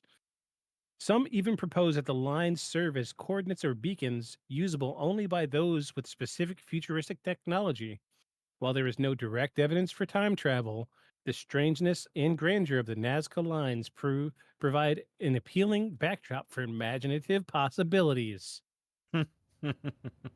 So while we're talking about time travel, I got to say something, and I'm so sorry for Stephen Hawking. Bless his little heart. Dude He's was a not around genius. anymore. He's Yeah. not. I know. You don't I have to don't. apologize to him. He's not here anymore. I know. I just bless his heart. This guy literally advertised a dinner party for time travelers, and this was his way of determining whether time travel was real or not. Made a huge thing, ads in newspapers all around the world. Time traveler dinner party, and it was just him and the people catering the event. And he sat there all night long by himself. Uh, Poor guy. I feel really bad about it, but this was, this is the way Stephen Hawking would try to figure if something was true or a theory. Was he would say, "Here's this is a definitive way that we could decide whether something's true or not." And when it came to the concept of time travel, he said, "I know what's going to provide or prove it's true or not. I'm going to have a dinner party, and only time travelers are invited, and I'm going to advertise the hell out of this thing." So he advertised it everywhere, all along the world. So he knew there was a historical record of him Mhm. having a dinner just for time travelers, and he theorized that if anybody showed up, they were a time traveler. So, two possible reasons why nobody showed up. Either Okay. A, in the future, everybody hates Stephen Hawking for some reason, so all the time travelers. Sorry, it's Okay. 3 reasons. B, Okay. they knew that he serves terrible food, so they're like, "What's the point?" He's serving fancy shrimp cocktail. Who cares? I can get that anywhere. Yeah. We have more shrimp now than you had in the past. Yeah. Or 3, they did come, except when you time travel, you make a branch in time, and so they're there attending his dinner party by the thousands in the branches in which they went back. But in our timeline, they didn't show up because that's not how time travel works. Okay, I'm gonna give you that last one. That one seems the most feasible. Yeah, I don't know. they Some all- might come out and people might hate Stephen Hawking in the future. I don't know. We're not Yeah. in the future. Unfortunately, I think his name was on the Epstein list. Ooh, see? There you go. Yeah. The future hates Stephen Hawking, though he was brilliant. That's all anybody will remember. Yeah. But yeah, I like your idea that maybe they all did show up, but by them showing up, it created an alternate timeline.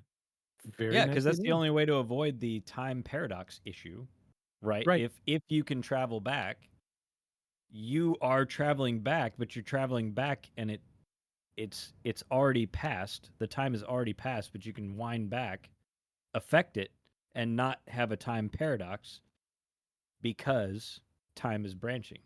Decisions and changes are infinite, and therefore Right. there's one where people did come. Yeah. But you're not Wow. gonna know it. Yeah. Wait, good job. Hold on, wait. I got a sound for that. So probably so many people came, he had no more cocktail shrimp left. Yeah. Yeah. And Stephen Hawking went with them, and he wasn't in a wheelchair anymore. Yeah. They fixed him in They the fixed future. it. Yeah, they Yeah. fixed it. They came back and like, I mean, you threw a dinner party for us. Have some of our nanobots. It's cool. I can imagine that's just I got one in my pocket. I got a nano injector in my pocket. Here, you can have it. They're open source. I'd like to think that as soon as he regained his ability to move around and talk, he jumped up out of his chair and was immediately like, "Oh my god, somebody scratched my back." I've had this itch for 30 years. 30 years I've been trying to tell him to scratch my back, but the computer kept giving them quantum mechanics instead.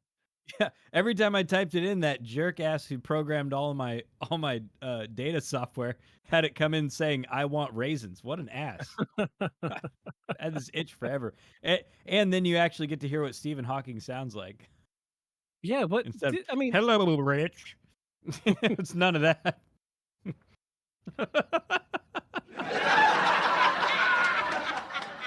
yeah, I think there are some like videos of him young. Yeah, there's like there are videos from the 20s or 30s. No, wait, how old was he? So like early videos. I think Mhm. there's like 2 or 3 of him early in his career in astrophysics where he did give a speech and he was able to talk. But by then, like, what was it? Not Parkinson's. What was it that he had? Cerebral palsy? I thought he had ALS. ALS. That's it. Yeah, yeah, yeah. Yeah. But you could see Well, that it was affecting him. Like he was like trembling. He couldn't hold his papers very well. I no, seem to the weird remember. thing is they AI regenerated his voice and offered to change his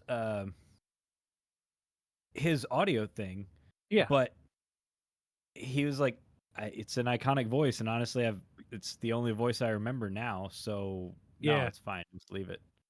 Wild. But yeah, they were like, "We can make," and they actually have a program too now for other folks who also can't talk but can vocalize, but Yeah. can't control their vocal cords to actually make words. They can take your vocal vibrations and give you a more authentic sound. Use that as the synthesis for the voice on your computer, and they can give you a person sounding voice, something that would be closer to if you were able to talk.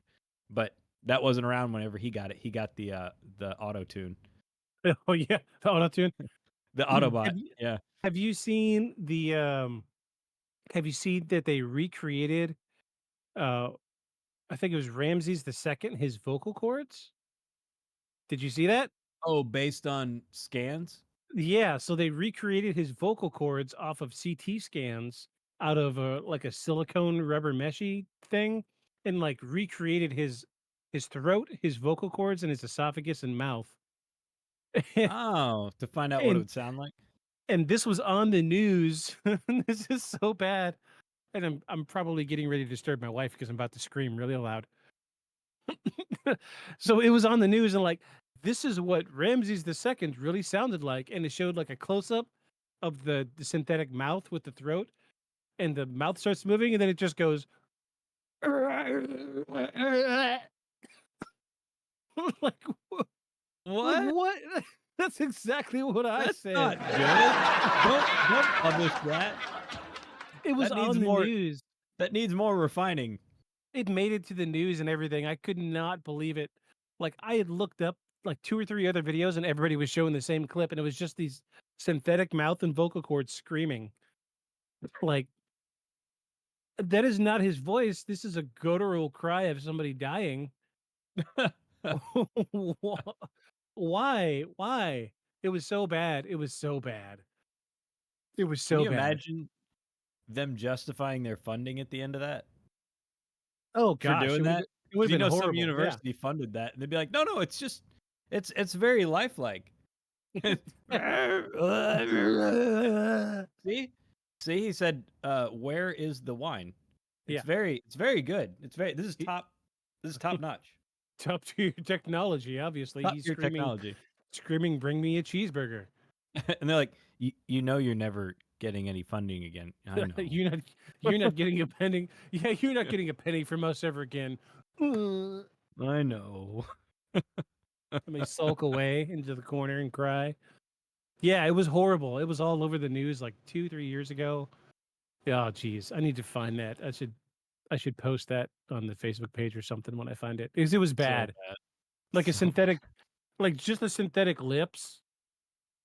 Oh, and they were moving, and it had a little, and it's worse because it was all like silicone rubber, but instead of making it human flesh like, it was white, just pure white.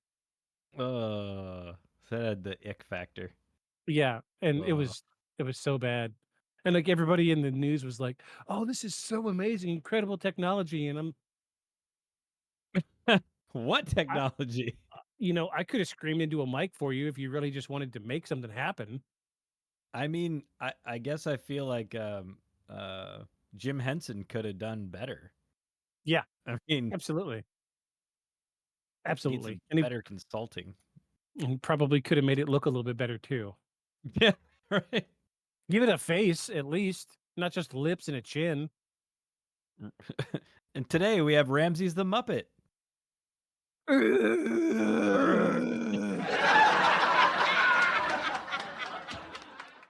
Yeah, Ramses, I'm thirsty too.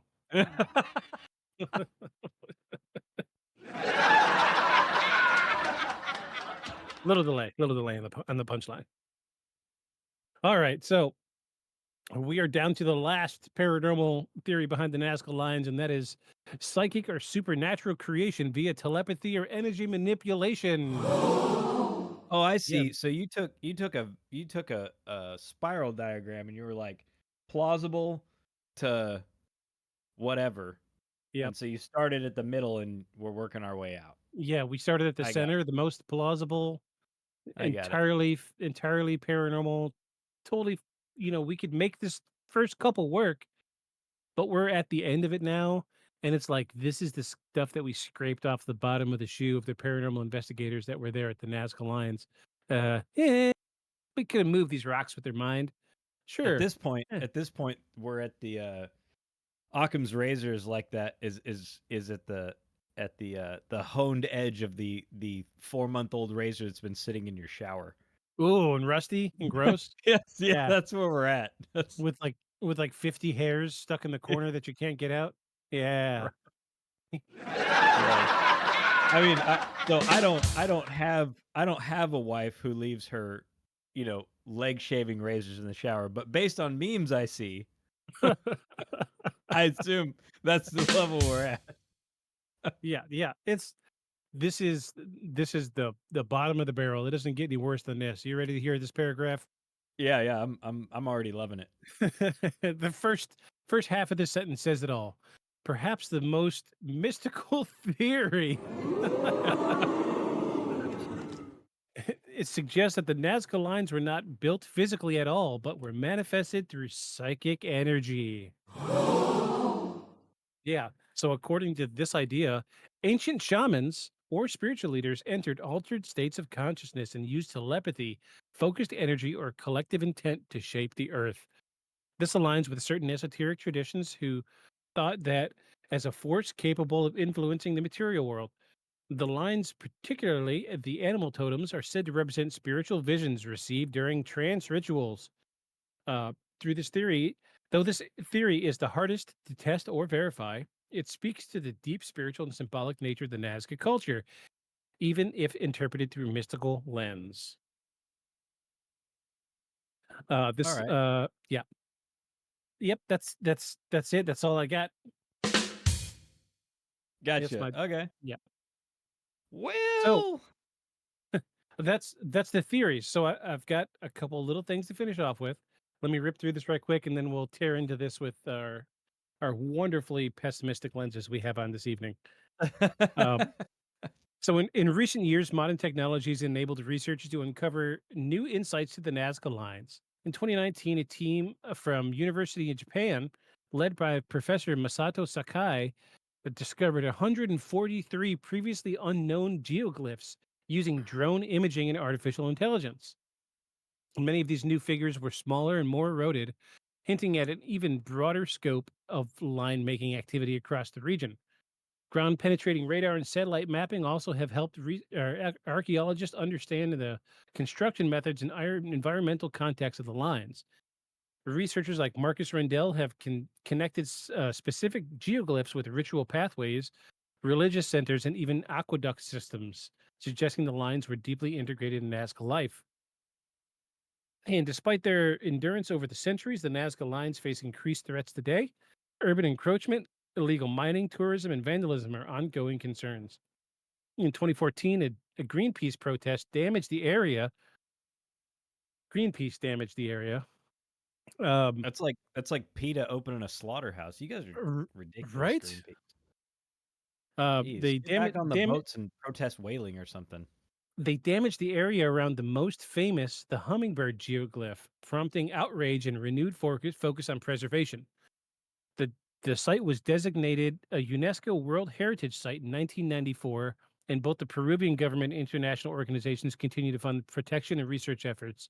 New monitoring systems include using drone satellite tech to to authorities track damage and ensure the lines are preserved for future generations.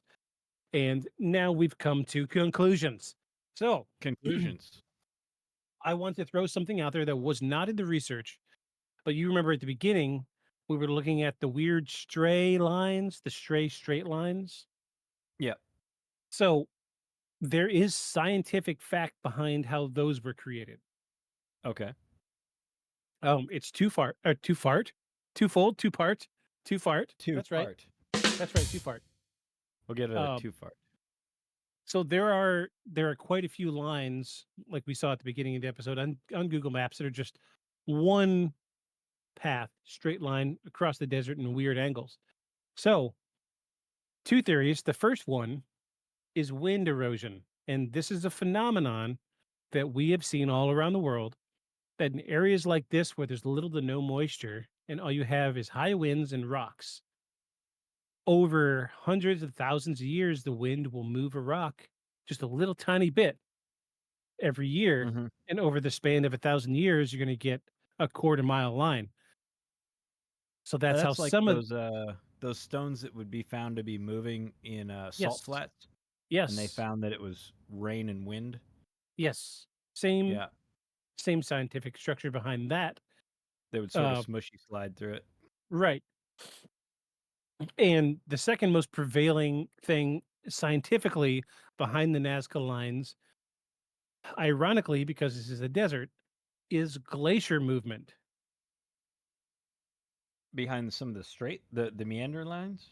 Yes. So there Okay. are there are lines that at the end of the lines they have found 2-3 ton boulders. Oh, gotcha. So it was like it was part of the glacier being scraped along the surface. Correct. Okay, that makes sense. You can see some pretty significant rock carving made Yes. by the movement of older, glaciers that don't exist anymore. Right. And this is what they're giving credence to some of the random straight lines. However, there are a very niche group of scientists that believe every one of these lines were created by glaciers. I think we've established that this is not a thing. Uh, Yeah, However, I don't know about that. something that wasn't really addressed in the research, but we've talked about it, is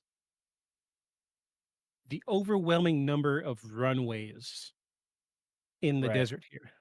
Right. And so let's pull maps back up.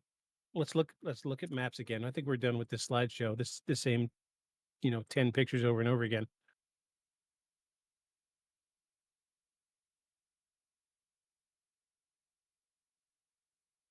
We're gonna pull up these Nazca lines in Peru. All right, where's these runways? Where'd they go? They were over here somewhere, weren't they? There we go. Yeah. This looks nothing like anything that I can imagine except an airport. Right. Right. Uh, Especially the way it has smaller lines aligned up with it. Absolutely. I cannot imagine any other thing. Oh my gosh, look at the size of this one here. Yeah. Yeah. Oh, geez. Oh, it connects to another one. Connects to another airport with more Oh, radial lines radiating out from it. look, So it's like a center. so I saw a theory about considering the way these lines radiate out, right, and cross sect each other and so on. So this landscape that these are across, right, this big open area Mhm. is mostly featureless when you're on the Yes. ground, right? Be very hard to navigate and know where you're going other than by the sun. So if you're trying to reach something in particular in the midst of this landscape, it would be very difficult. Right. So Correct. one theory that I've seen is that all these lines, essentially, if you had a map of these same lines, you could use the intersections as a way to count and move to specific spots across this, basin that's mostly, devoid of landmarks. And that it was, this was a sort of highway system, not to make the Right. actual surface they were moving over easier, but to make the navigation of and meeting up of easier. Meeting up with other people in what was a fairly spread out group. Right. So I agree with Doesn't you. explain the runways, but So this makes me think of is it the Sahara that has the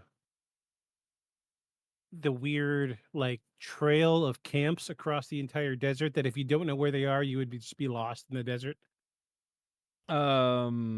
you talking about the connecting oasis stuff? Yeah, Yeah, because they're sunk down, and if you don't know where they are, you'd never know where water is. Yeah, right.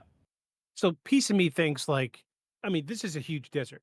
I yeah. was trying to pull up the measurement thing, Oh, to and see, to outline an area to tell you how yeah, big it is. I could do it on my phone. I don't know how to do it on desktop. I don't know. Uh, yeah, it's You hard have to. to actually pull up Google Earth to do Oh that. yeah, Yeah, it's not yeah. Google Maps. It's Okay. Google Earth. You can do that on the computer. Uh, we will do that another time. But look, I want you to pay attention to the list line right here. You see it, the big Mm-hmm. one? Mm-hmm. This one is visible from space, my friend. I could still Oh see it. wow. Yeah. Yeah. But looking at it, it's nothing more than, I could see tire tracks. This is just a trail. It's nothing more than a trail. So this is what makes me think some of these lines jutting straight across are here is a safe way through. Follow And the so a trail, lot of you'll be people used fine. it. Right. Right. Yeah, yeah, yeah. So Right. And if you look next to it where you were just zoomed in, you can see like okay, so go up Go up. So those lines right there through the desert, go back in. See how there's a bunch of other lines all cutting the same direction? Yeah. So some are not tires. This stuff along that feature to its, I guess on my screen it's the right of it. That looks like glacial movement. Right? These ones here. No, other side. Other side of the big line, and then go up. Go up a little. Okay, see how all that has striating lines all running in the same Oh, direction yeah. across the whole I see landscape? it. That is glacial movement. Yes. Right? That's where glaciers have plowed through in the same direction and made those. I get that. But you might also have had a furrow that started out as that, and then they just made a long straight road out of it. Yeah. See what I mean? Yeah. Because otherwise, if you try to travel the other direction across those ridges, it'd be a very arduous trip. If you travel through the ridges, Yeah, it's a much easier, straight much it's a easier navigation. straight line from this green area to this green area. Mm-hmm. Seems like herding migratory farming Yeah. for Or seasonal it's stuff. or it seems like, hey, we got to go this way cuz here's the line, and then right here where the direction changes, this is Right. where they could see the green from there. They're like, "Oh, straight shot this way now." And they go to the closest green area. So, Right. So some of them I think are probably utilitarian. Also, at the head of that line, where the airport is, right? Or is that over a little bit? yeah, it's here. Just to the right of it. Okay. Just to the So east. so I wonder if you already have people migrating across this harsh Oh, look, landscape. there's a runway here. Right. So I wonder if some of that isn't if some of those aren't maybe like a spot for a Oh, yearly festival. You know what I'm saying? yeah. Like where people meet up to trade goods from the growing season to the herding season or whatever it was that they were doing for food and sustenance. I found a purple dot. A purple dot. It's purple. So we found a red dot and a purple dot in the middle of the desert. Oh, look, there's another runway. Geez, they're everywhere. Yeah. And that almost looks like, I mean, I don't know how big of an area that is. Looks pretty big. Oh, yeah. I really wish I could just measure this, but But it seems like some of that's utilitarian and some of it's maybe a demarcation for where you're going to have, a meetup every right. year, Yeah. right? Kind of like what Stonehenge was, or what they think Right. Stonehenge could have been for. A making a landmark where there isn't really a landmark, Right. right? So that everybody knows this is where we meet at this Right. time of year. So the first people to get there know, hey, this is where everybody else is going to end up. Otherwise you're like, yeah, no, it's a spot in the desert around the bend of the last rock that you saw in the desert. Like Yeah. that doesn't But work out very well. but here is the clinching point. These are out in the middle of nowhere, so far away from any natural resource. Calorically speaking, does it make sense to be out in the middle of the desert for an extended period of time in this area? Not really. So that does put a hole in it. A Does put big a hole. hole in it. That's a big So butt. so I thought it was interesting that one of the cultural explanations and one of the paranormal explanations overlap. Yeah. So one of the cultural explanations was, sending messages to the sky gods, right? Trying to make something big enough so that they could be noticed by the thing in the sky. Yeah. Hard to do on a rocky, mountainous landscape up there where all the green is. Easy to do on a big, open, featureless landscape, right? To Yeah. actually have it seen. We still see things in the sky even right now that people can't explain very well to us. I mean, there's several that we see that are easy to explain, but there's a lot that we see that people still can't explain, right? So we say UFOs and we say other things.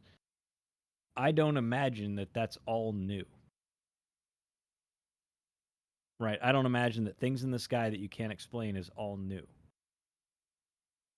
So, one could imagine that their sky gods were also, stuff in the sky they couldn't explain, more than just a belief that that's where their gods resided. I'm going to try to find this airport right quick. This is the largest airport in the world. Mm-hmm. Well, It leaves a lot to the imagination. So let's go. Let's do side by side here. Let's pull up. Where is? Here we go. This is a good one. Oh, geez. Yeah. I Looks wonder if I pretty could. similar. Can it change? Yeah, that kind of helps. We could see some of the shapes. Oh my gosh. Yeah. Yeah, kind of Like similar. if you could rotate the one on Yeah, yeah to the right, rotate that to the same angle. Oh yeah, my pretty gosh. similar. Yeah. Yeah. These other shapes in between the runways. Mm-hmm. It's got It's it too. almost it's almost like they were just amalgamated for this one. Oh, geez. I can't help but think of anything other than a runway. Yeah, What what purpose would you need something that large, that flat, and that clear for? I mean, because I don't think you can argue that that was farmable land. No. You know. Wow, they really said this is the largest airport in the world. Oh, it's by land area. Um, let's see what the largest airport in the US is. We'll pull that up. Denver International. Oh, wrong keyboard. Whoop. Who's that? What? Raider? We just get raided? What? Hello, Oh, geez. Raiders. Did your Yeah, did your I didn't. did your animation go No, off? no, it didn't. What? I didn't get it. The window was open. What? What is up? Oh, geez. Oh, hold on. Hold, please. Welcome, friends. Oh, geez. Hef just rated us with 12. Oh my Soya's God, here. Let's see. Let's see. Hef. that's Oh, the yeah. most persons we've ever had person wise. Soya says that she keeps forgetting how to spell your name. It's Aon. Aon. Uh, Yep. Like think like ion, like an ion, but just put Ion, an A in front of it. but with an A. But with an Yeah. A. Yeah. Welcome, Aeon. friends. Geez. Wow. Yeah. This, I had the stupid the freaking alert box open and everything so I could hear it, and I didn't even hear it. Yes, AON, that's correct. We're having some trouble with speech chat this week, and he's not able to hear it. Uh, but I will translate anything I can. Uh, Translator. yes, he is. I am the translator. Welcome, Victus bot. friends. Uh, geez, welcome. Gosh, I'm so glad one of y'all finally said something. I have speech chat in my ears. He can't hear it. We're having trouble getting the audio with this most recent Discord update. Hello, friends. Geez, welcome. Wow. We've been sitting here rambling about the Nazca lines for the last 2 hours. Uh, geez, welcome. Oh my gosh. I don't have a big fancy video to play like Hef does. Welcome. Uh, we are Beyond the Shadows podcast. Uh, I am Victus, as you know, and this is I the am co-host. Aeon. Yes. Oh, geez, and ads just started, so now they can't even hear what we're talking about. Of course. It's all a bunch of Ah, people, so it was like money grab, money grab, money grab. that's exactly what it was. 12 people just popped into Algorithm. the stream, run an ad. Yeah. Oh my Algorithm. gosh. Yeah. I see Gideon is there. Yeah, but Gideon can't hear me because the ads. Ah, so Gideon says, imagine just changing your channel name and not telling anyone. Sorry, Gideon. I told a few people, but so few people came into my stream when I did stream. Uh, I have rebranded and now I do paranormal podcasting, and this is it. Uh, Soya says, "Is Paul out ghost hunting?" And she also says, "I'd like to think that Paul's secretly the biggest conspiracy nut ever." he Yeah, just he just buttons it all up for the show. No, my husband is a very busy man. He, you know, you guys see us here on the podcast, and you know that he's a lawyer, but you cannot see the kind of lawyer that he is unless you see what our office is like. It's somewhere between big law and the emergency room of law. Yeah. So people come in with an emergency immediately, and stuff has to happen really fast, really quickly, including on the weekends. Also, today he is showing houses that cost north of $1 million. And so, yeah, and they're ready to buy. So, it was, he's on the phone currently. Otherwise, he would be in this room instead of in that room. Yeah. But that's that's what his day's been like today. I, on the other hand, got to clean up a flood in the house because the house flooded again. This is Again? number 4. This is number Oh 4. gosh. Yeah, it Yep. was Yep. less this time, but Jeez. I and couldn't and imagine. my studio wasn't in it, so that was good. This time, the first 3 times it was. Yeah, kids. I don't really paint anymore. It dropped off. I it just it's like it to the point where it was just eating money and not giving anything back. So yeah, it was just you putting your whole heart into something that's not giving anything back. It's hard to keep doing it. So I quit doing that, and this just came up as an idea. One early morning when we were watching cartoons on Discord, or what were we watching? We were watching The Magicians one morning. Yes. Yeah. Uh, and my schedule changed. I got a new job, and now it's just me and Aon here, and we talk about paranormal stuff, everything from ghosts to UFOs to this week we're talking about the Nazca Lines. I'm glad y'all are here. We do cryptids. Yo, my yes, we favorite. do cryptids. Yes, we do It's my love our favorite. cryptids. Also, I saw that awful dude. I didn't find a way to save it, but I saw that awful guy that remember had like the thing he showed like the orange looking Yeti thing. You remember that video that we did on it was like crawling off of Ooh. an island in a dude's canoe. Oh yeah, yeah, yeah. It But was like there were performance art. actors.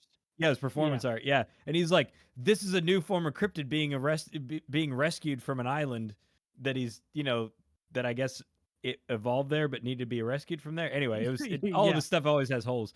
But I saw a video by him today where like this lady found a little cement like box hole in her backyard with like a Yeah. Lexan cover on it and a big steel thing over it. And he's like, "Don't open that. I know for sure that is Oh, I know an what you're talking opening. about.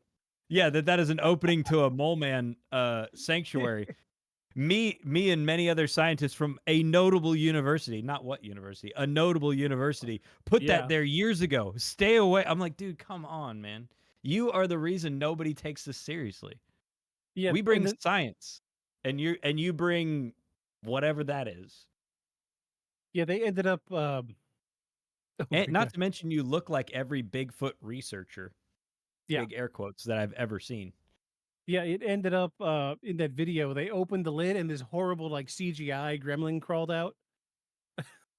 Have you seen that part where it gets further into the video? No, I Yeah. stopped watching it. No, I was so Yeah. mad about it. I stopped watching it. Yeah, I knew the guy makes junk paranormal videos, so I watched all the Yeah. way through. And this horrible CGI guy crawls out the split second, and the girls are just like, "Oh, cool," like no emotion in their voice whatsoever. I'm like, put some effort in.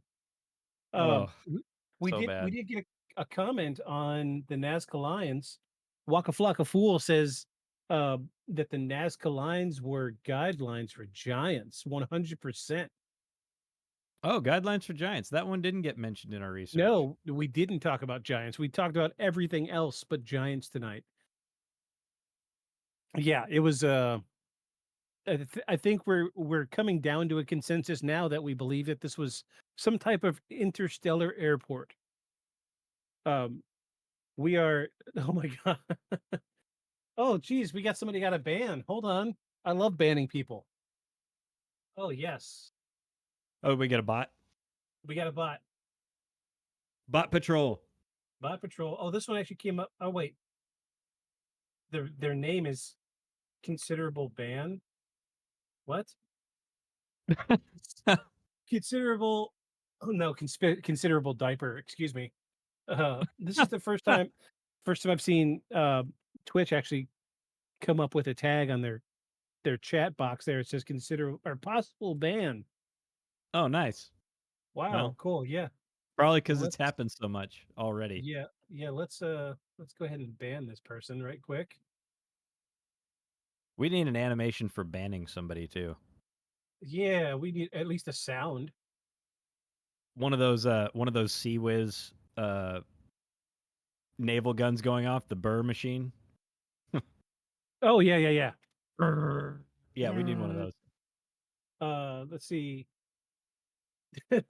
Gideon says, I've still not worked out the purpose of follow bots. Yeah, I haven't either. Like, I think they're only targeting like 12-year-olds streaming Minecraft and Roblox That aren't just to paying try to, attention. yeah. Oh, cool. Yeah. This is my friend. They're going to give me viewers if I give them my dad's credit card number. But we ban here. Joke's on you. It has to be an Amazon gift cards only. Yeah, right. So $500 at a time Amazon gift cards. so we are currently in the process of comparing the largest international airports to the Nazca Lines. Uh, this one is less impressive outside of the satellite view, I think. Here we go. Still though, the Yeah, airports are significantly smaller than the Nazca lines. absolutely. Yeah. Um, Similar layouts, but yeah, these uh guys are a little more symmetrical, a lot more geometric, where yeah. these seems like the Nazca lines are more angular. Uh, Well, and there's a lot of airports that are influenced by how you're able to fly in and fly out, right? So they'll have, rather than being, you know, square lines like this, they'll have, yeah. other lines coming in, but it's based on how you're able to enter the airport given the geography around it. So what I can tell is a lot of these airport structures are right here next to these mountain ridges. So theoretically, let's say Alien Daddy is up in outer space and he phones home and says, hey kids, um, I'm gonna land next year. Where do you want me to drop my ship?" And they'll say, "Oh, well, look for this mountain range next to a desert, and right next to that mountain range, you'll see the landing strip, right?" Mm-hmm. And so, like, here's one, two, three. Geez, they just keep going, and they're all right next to this mountain range, Yeah, they do seem to be all concentrated right next to and they're in a the straight line. range, Yeah, so and you can then all the follow. designs are out further into the desert. All the Yeah, pictograms. Yeah. like look, you can follow this one straight down through all of Oh these, wow. and it keeps going. Oh, look, there's whoa, big Bing. old spiral. Yeah, hey, next to the mountain range is a big spiral. Uh, so he says, Alien Daddy went out to buy space milk and forgot cigs and never returned.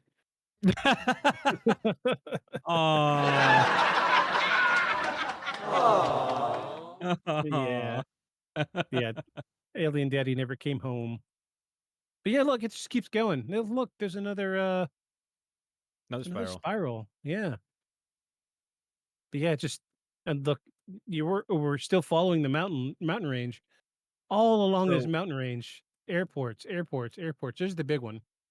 yeah, that was the first one we pulled up. So I have a question. If Alien Daddy packs goes to get space milk, does he, when he packed all of his stuff in the trunk, did he pack alien suits or were they space suits? Because Alien Daddy getting space milk, which They were obviously spacesuits. okay.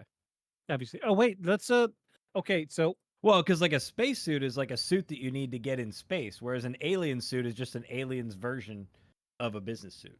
of a business suit, yeah. Yeah, but like Where with is alien styling. where is the spaceman? That's something we didn't really talk about. Where is he? He's here somewhere. There's Also, the do phone other number. people who live in space call like a gas station a space gas station? Or do they just call it a gas station? Right. Yeah. Because You we know, call it a space gas station, or do they call a space station just the station? spaceman, the astronaut. This is what they're calling it, the astronaut. So this is the one that everybody leans into when it comes to the ancient astronaut ancient astronaut theorist Ancient stuff. astronaut theorists propose. Yeah, they're saying they're saying that this is the most clear cut evidence that we have extraterrestrials coming to the Nazca Lines area. So I'm just saying. I'm not saying it's space aliens, right? But it goes without saying it's fucking space aliens. Yeah, definitely space aliens. All right, let's see. Let's read some of the comments. Gideon says this is where the term space aliens comes from. Yes, exactly right. They were velour leisure suits. Also, oh, do they call us planet people? If we call them Oh. space aliens, they call us planet people. I'm just wondering. Planet people, space aliens. I get it. I get it. Yeah, I'm just wondering. Dad jokes all day. Soya definitely says that the suits were burgundy in color. Oh And yeah, I mean, if he was going out for a pack of smokes and never returned, definitely a burgundy suit yeah, for sure. uh, Wide-breasted, big lapels. Gideon says that actually sounds kind of classy. Of course, it's classy. They're aliens. Hey, all right. Yeah. I mean, what do you think? They have suits made out of space blankets? I mean, that's just Hey, silly. space blankets Just on silly. Earth. What would aliens call space blankets on planet Earth? Are they Earth space blankets or space Earth blankets? They'd say, "Quit taking my damn blankets."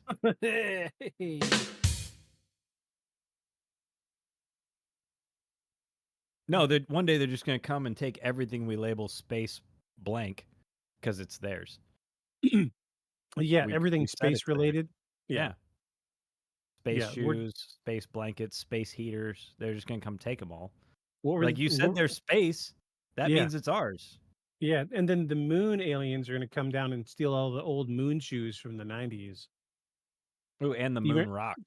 Do you remember the from moon all the head shoes? shops. The big, Yes. the Yeah. big shoes with like bungee With cords in them that you strap to your tennis shoes. And oh, those. Oh, I thought you meant the like the snow boots that were silver and had the puffies going up the sides. You know what I'm talking about? I know what you're talking about. Yeah. Yeah, I had a pair of red and white ones of those when I was a kid. But yes, the moon boots that didn't really make you jump any higher than you already jumped. Yeah, but it made they you were feel so good. big and clunky. But it was springy and fun. But you didn't actually jump any higher than you could just jump as a kid. Yeah, these guys, Yes. right? Yes, the trampoline, the individual trampolines for your feet. Yes, I Feet remember trampolines. I had a pair of those, and I had one of the. That's what you were talking about. That's what I was talking about. Yeah, I had a pair of red and white ones as a kid. I had one of those bands break and break the skin on my ankle when it snapped. Oh no, I remember having a pair, and I used them. So my family was weird. On Easter, they would give out better gifts on Easter than on Christmas, and so like I would get the cool, expensive gifts on Easter because I guess they would realize that I was really disappointed with the stuff from Christmas, and we got to do some research. Yeah, so every year at Easter, I would get the cool gifts that I didn't get on Christmas. And I remember one year getting moon shoes at Easter, and I used them that day. I remember going out and like at the time, I lived just outside Detroit. So I went out and shoveled a little spot in the middle of the street. Oh no. To get the snow cleared, and I strapped my little shoes on and I'm bouncing around, and I did it for like 20 minutes. I was like, cool, the novelty's worn off. Went inside, never saw him again. I thought you were gonna say slipped on the ice and had a hospital visit. Oh no. This was a common occurrence. Like so I used to do aggressive inline, the rollerblades with the skate, the grinding pads on them and stuff. Oh, I know. And I had a pair. Yeah, I still have a pair. Do you? Oh yeah. Yeah, I got a pair of really nice Rosses out on the porch right now. Yeah, yes, exactly. My dad just returned them to the store. I never saw him again. I was wondering why the packaging disappeared so quickly. But But no, He I got to remember. use them for the 5 minutes he liked him. We got our money back. Everybody's a winner. Yeah, yeah, I got my thrill out of him, and then that was it. He wiped them off with some Windex, put them back in the box, returned them, and got his $40 back. But Hey, yeah, those I black remember. ones there on your screen look like they might actually work. Yeah, these bad boys right here. Yeah, yeah, those look like they actually work. Yeah, $344. Oh my gosh. They're they actually work. Actually, what I want to repair those kangaroo feet that are like a longer extension version of what the one dude ran in the Olympics in. oh yeah, with the backward feet. The Yeah, backwards. Yeah, yeah, yeah. yeah. I want a pair of those, but like on my full legs, my Yeah. fully formed legs. So we just need to remove your legs from the knees down so you can get some Blades. prosthetics. Yes, Blades, blades. that's it. Yeah, yeah. Blades. Yes, I want a pair of blades. So I'll be like 10 foot tall and also have kangaroo legs. Yeah, this says kangaroo jumping shoes for adults, teen moon shoes for adult, bouncy adjustable non-slip fitness jump shoes, 3 sizes, color black, size 43, 45. So made in China. Yes, made in China. Yeah, With absolutely. that title, made in China. Hey, they figured out the algorithm. Just put every word you can think of that relates to anything in the title, and that's It it. Yeah, all it's their product names are a paragraph. it says sports injuries cannot be ignored. To exercise the right way to relieve pain. Why why would you use these to relieve pain? I can imagine falling so Yeah, I many feel like that's a times. broken ankle waiting to happen. That's the fun of it. All right, here's the fun part. Let's scroll down. Oh, no reviews. Okay. I was going to read some horrible reviews, but nobody's reviewed them. Okay. No customer reviews. No wonder. Just nobody's been stupid enough to buy a $400 pair of shoes. Well, not this $400 pair of shoes. Yeah. Yeah. Yeah. $400 pair of skates on my porch. Eek. It says that's a bit of money for a few hops. Aeon's ideal body, kangaroo legs. Yes, because most of you probably can't tell, but I'm only like 5'7". So, long ass kangaroo legs that let me run, faster than an Olympian and get everything off the top shelf would be cool. Yeah. Yeah. It would be cool. Yeah, the big thing is reaching the stuff on the top shelf because this is like a 12-inch vertical lift immediately. I also did once refashion a pair of those lifters. Have you ever seen the electric lifters for like doing drywall? Yeah. The Yeah. stilts. So they Yeah. have pneumatic ones too. Ooh. And they have a valve, right? So you turn it and they, right? Yeah. Get rid of the valve. Oh no. Yeah. Yeah, I thought it would be really cool. I thought it'd be really cool. Gave me a horrible knee injury. Oh no. Because what happens is you think you're ready for the punch. And no matter what, it still folds your knees up and punches them into your chest. You fall on the ground. No matter what. So I Okay, got a knee injury and a bruise to my rib cage. I'm gonna watch this, but I'm gonna turn the sound off. It says we tried moon shoes, mini Oh, no. trampolines. Yeah, here we go. Yeah, try running in grass in them. Oh, let's Watch see. this. That's the OG stuff right there. Oh yeah, with the terrible Velcro and plastic straps. Oh geez. It's He's doing it rubber banding? barefoot. Was it always rubber banding in there? Underneath? Yeah. Yeah. Yeah, it's just a just latex straps. I seem to remember there being like bungee cords, man. Mine were like that. Like I said, they broke. One of them broke and slapped the shit out of my ankle. Yeah, you Yeah. don't actually jump any higher. Yeah, see that's what Yeah, I no, remember. Yeah. You literally no can jump vertical just as high. Yeah, because they absorb the energy you would normally be pushing against the ground with, they absorb. So you don't actually go higher. You just push your legs lower. Yeah, that seems a little shady. And this guy's, I mean, kudos to this guy. He's enjoying himself. Mr. Indian that's- Hacker. Did you see the name back there? Yeah, I like that. That's how they did the thing for their YouTube video. They just painted it with a bad brush on their brick wall. Yeah. That's cool. I mean, Poorly. he's having fun. Let him have some fun with his $300 or $3,000 camera. His video looks better than ours. Jeez. You got to keep crouching like that, dude? Gross. I was gonna say that looks like a lead in. It's worse Like because there's no audio. Like yeah. sitcoms with no laugh track. Oh, everybody who's watching this part, let's see what that is. Does he fall? Tell me he falls. Well, try running in them. Oh, Yeah, there there you you go. go. He's running. There you go. Yeah, there He you does go. fall. Yeah. Yeah, there you go. Hey, I have a puppy, everybody. Puppy's here. Oh, oh, oh. The wife just came in wearing my Snorlax onesie and handed me a puppy. Here's the puppy. Here he is, everyone. Everyone say hello. He's he is does not know to pay attention to these screens.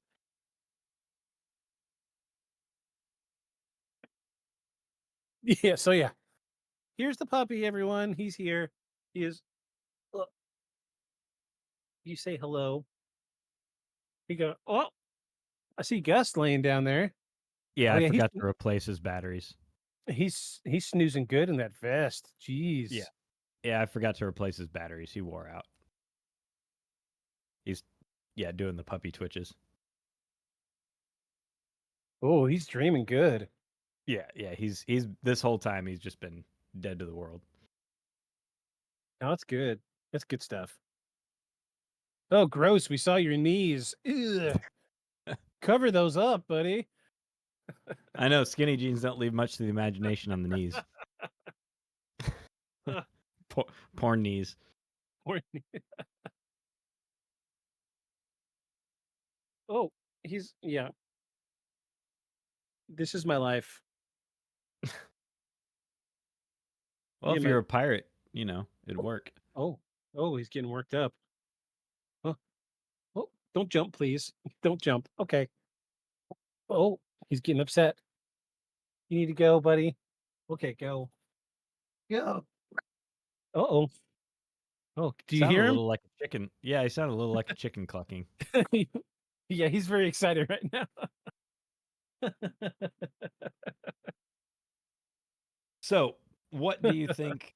What is your vote on what the Nazca lines were? Okay, so um first and foremost, thank you everybody that came in and stayed with the raid. Thank you guys.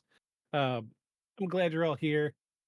Uh, but yeah, I think, and I will say it till the day I die, that we are looking at an alien runway.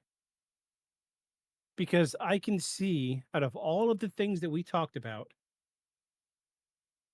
nothing we've got good theories behind the designs, but nothing behind the runways. I'm gonna pull those runways back up because it's just what we're talking about. Uh, where they go? Here we go. These Yeah. I can see no cultural significance, no religious or um, ritualistic significance behind something that looks like an airport runway so far away from any natural resources. I think that was the big clinching point for me was we are so far away from natural resources that I cannot see a reason to put all that energy, I'll burn all those calories out in the middle of the desert with no shade to build this huge, huge thing because just like Eric von Daniken proposed in his book Chariot of the Gods, that these people had some limited contact with extraterrestrial beings and um Aliens. you know they my belief is they were a very very very early civilization and they had some limited contact with extraterrestrials and there was a promise left behind that they would return, which is a common theme among early civilizations, that the gods lived in the sky, the gods came down, brought knowledge to the world, and then left with a promise to return. Now we could trace this common thread all around the world, every major All around the society, world. all around the world. I mean, this is just Nazca, Peru. I mean, we could trace this all the way over to Egypt, Afghanistan, all the way back to, um, geez, who was it that believed so heavily in the Anunnaki? Uh, the first civilization. Who was that again? Oh, Uh, shame on me. the folks that did cuneiform and all that. Yes, the Uh, Mesopotamians. there you go. Yeah, There the you go. Mesopotamians, the cuneiform, they even talked in those early clay tablets that the gods came down from the heavens in a fiery chariot, gave them basic knowledge, taught them how to build things. Yes, so you got it, the Mesopotamians. Uh, Taught them how to build things and then left with the promise of returning. So I can see out of all these civilizations around the world, There's the even little Nazcas, spacemen, much like that spaceman there, depicted on those cuneiform tablets. exactly. Yeah. There's, I mean, think about the Aztecs. They have that carving of the guy in a freaking rocket Oh yeah, yeah. sitting vertically. Pointy. It's pointy. Yeah. It's even got a pointy top. It's Yeah. got a pointy top, so you know it's real. So we know that somewhere in early societies, they were influenced by something that said that they came from the sky. They knew they came from the sky, gave them knowledge, and then left with a promise to return. So who's to say out of all of these civilizations, this is their way of interpreting, hey, they're going to come back. How do we let them know to come here? Let's build these giant things that they can see from the sky so they know where to come. So we could, we could trace that same type of school of thought with Stonehenge. Realistically, Stonehenge was much, much, much larger than what we see today. Right. Through some, Yeah, if you take into account the poles and things that are gone. right. Stonehenge. Hey, thanks for coming in, Gideon. I appreciate it, buddy. Stonehenge today, through the use of side scanning radar, they have determined that it was somewhere up to 14 miles wide, the entire site. Mhm. And it's just huge, huge rings. So Stonehenge, pyramids of Giza, uh, the Nazca lines, the pyramids from the Incans, the Aztecs, they're all these giant structures that could be seen from the sky, but not necessarily seen from the ground. And these are what I believe symbols to their gods as they understand them, that came down. You know, I can see how earlier parts of society, the ones that interacted with the sky gods, passed down the knowledge through storytelling, which is how they did back then. And so later generations would come through and say, yeah, the sky gods are going to return, but how are they going to know we're here? This is how they interpreted that situation. So I'm going to say it was I'm not aliens. saying it's space aliens, right? But it goes without saying it's fucking space aliens. It's aliens, hands down. Okay, so I think you can take this. I think you can look at this two ways. So, on the one hand, you can look at it in the context of what we've seen in cultures all over the world, right? As you just did. But let's, for experiment's sake, let's assume we don't know any of that. Let's take this as an occasion all by itself. An isolated incident. Let's say we didn't know about any of that other stuff. Even if you don't know about all of these other cultures having the same common thread of gods coming down from the sky, you have a couple of things to rely on. One, humans almost universally, even here, always imagine heaven is up, right? For some reason, Right. it's always up. It's always in the sky. All these pictograms are not visible even from the hills surrounding it. So there's no way for these people to appreciate and see the designs that they made, that they know they made. Because we're going to assume that we're not going to assume these were made by telepathy and some of the other stories that we heard. If we're going to go with, that they were made by someone's hand on the ground, they can't see any of this stuff. And they certainly can't see the totality of what it looks like from above. Right. But they know the designs they made. it's an obvious reach out to something up, Right. because that's who's going to be able to see it and appreciate this and see it make some sort of sense.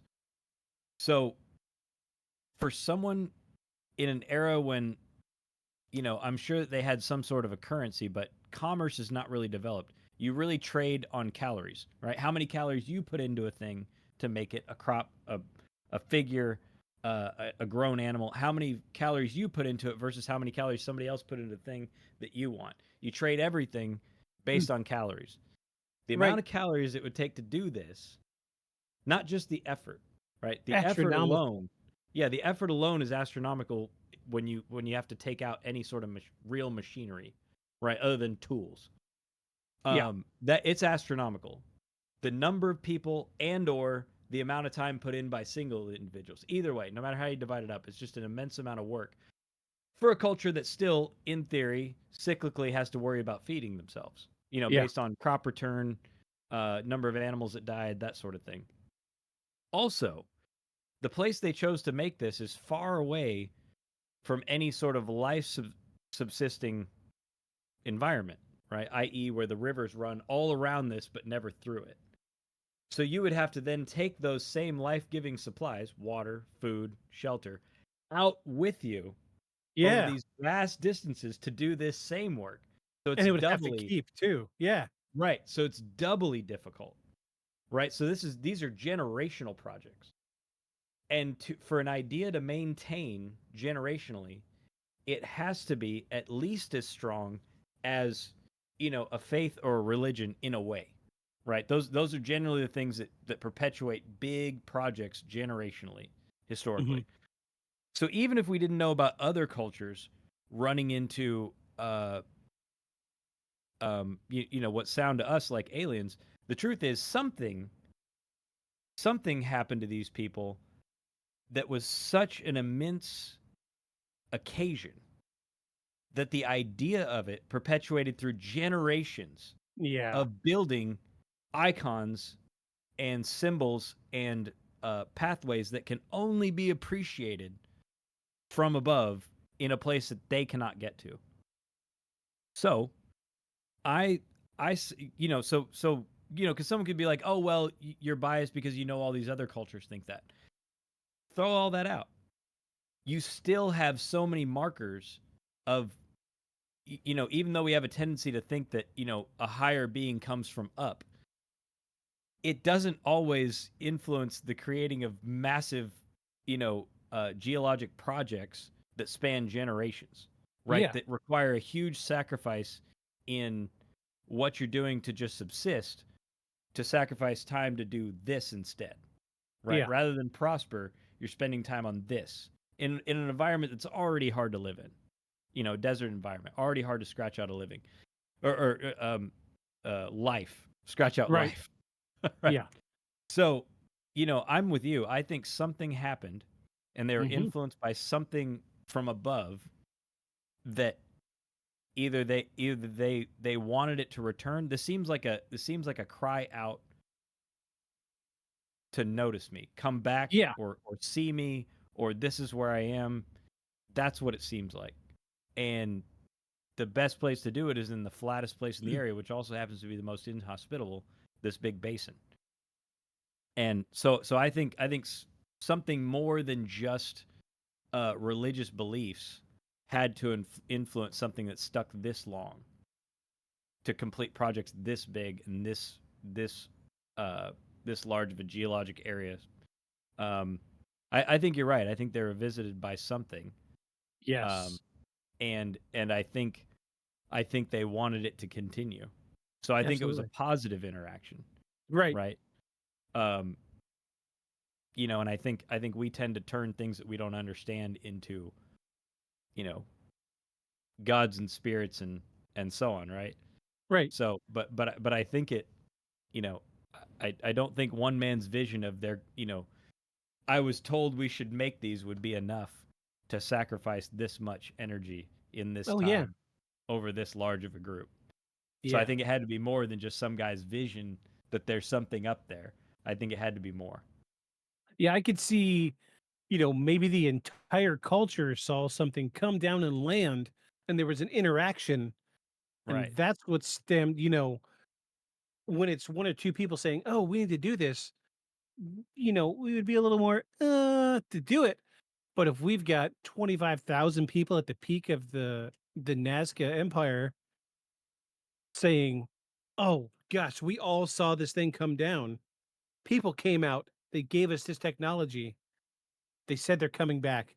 How do we let them know we're here?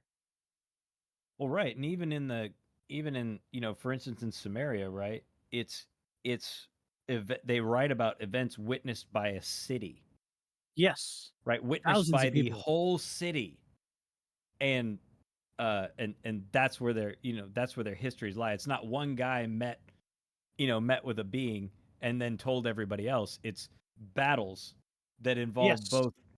both extraterrestrials and humans on the ground fighting Yes. these extraterrestrials, humans on the ground over there. Like it was a whole it's a whole fleshed out uh series of connected events. Not disparate stories. It's a whole connected series of what makes their history. And I think you need events that big to influence Yes. Absolutely. these sorts of things. So So yeah, I'm with you. I think something other than just human nature right. influenced the creation of this. I think people created them. So I think Soya people has a dug. proposition. Okay. Um, so Soya says, I have a proposal for what it is. An ancient slip and slide because Earth was an alien water park before it got shut down due to health and safety concerns. Jardy will do it every time. Yes, yes, yes. Who's Jardy to say that? outbreak in the water will do it every time. Yeah, that's right. That's right. The water dried up. That place is no good anymore. We gotta go. Don't open your mouth in the lazy river. I'm just saying. No, Just saying. It's no. mostly pee. Get your shots after you go to that Earth water Yeah. park. Yeah. It's mostly hepatitis and pee. more, more hepatitis than pee, and all the cholera. She said.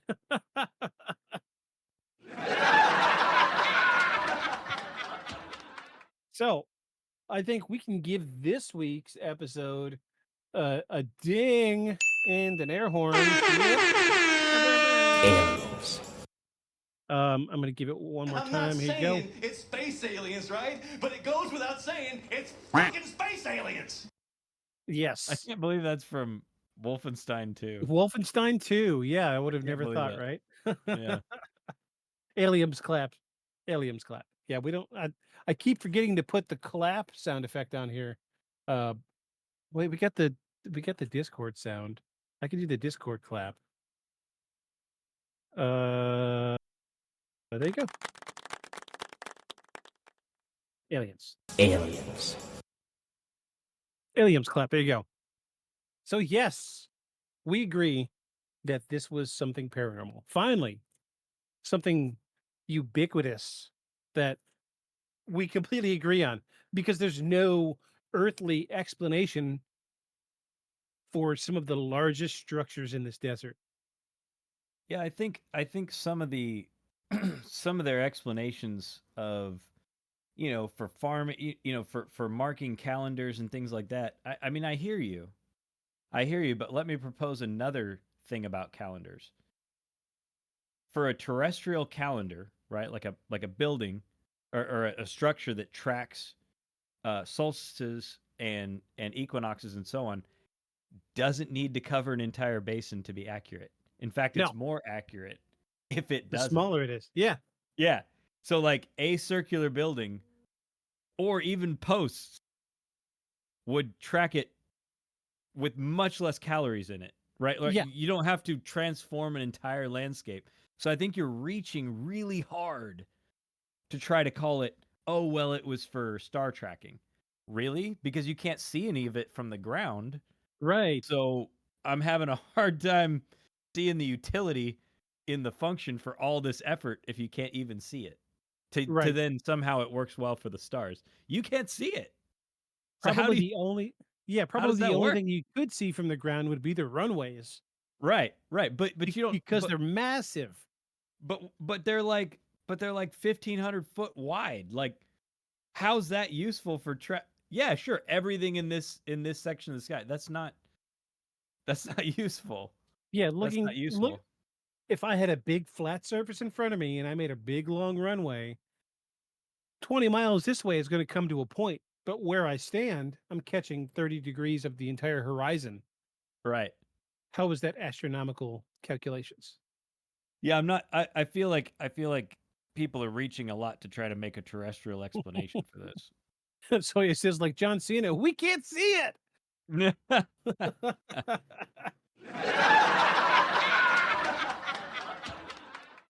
So there you go. Oh, geez. What? I keep forgetting. I keep meaning to buy like a little, like small dry erase board and like mounting it here or something. That Oh, way, for when bullet points as we go along. well, no, so we could say, oh, next week we're going to do this. What Oh, were we gotcha. gonna? What were we gonna cover next week again? The Bermuda Triangle. Bermuda Triangle. Yes, that's right. That's Bermuda right. Mm-hmm. Yeah, Lots of lots fun and stuff in there. just oodles and oodles. I thought this was a deep subject. I think I'm gonna have an even harder time putting together decent research to to make anything linear. We're gonna be all over the place next week. I know we are, but it's gonna be a good one. I read a book once. I think it was called Oh, good job. I know, just one. I think it was called the Miami. I think it was called the Miami Triangle, but it was about weird stuff that happens in Miami, like paranormal unsolved stuff in Miami, just Miami. Yeah, there's more than one triangle. Uh, what's the one up north? The oh, geez, shame on me. Like I even listened to an entire podcast about it. Triangle in the northern US. You know, it's going to give you a bunch of yield signs. No, they're just calling the triangle, blah, blah, blah. Give you a Research bunch of yield triangle. signs in Seattle. Uh, oh my gosh. Hold on, let me pull up Spotify. Because there was like, so there's this guy that I listen to, his podcast.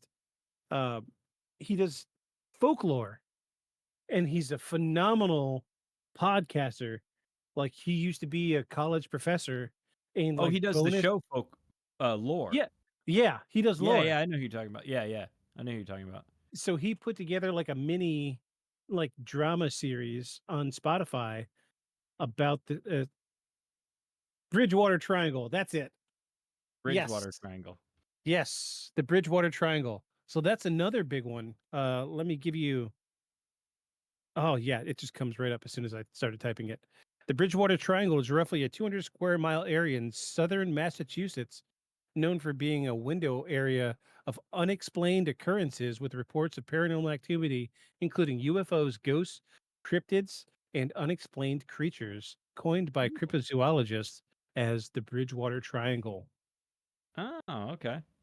Like witchcraft in there, satanic cults, uh, supposed human sacrifices, portals to other dimensions.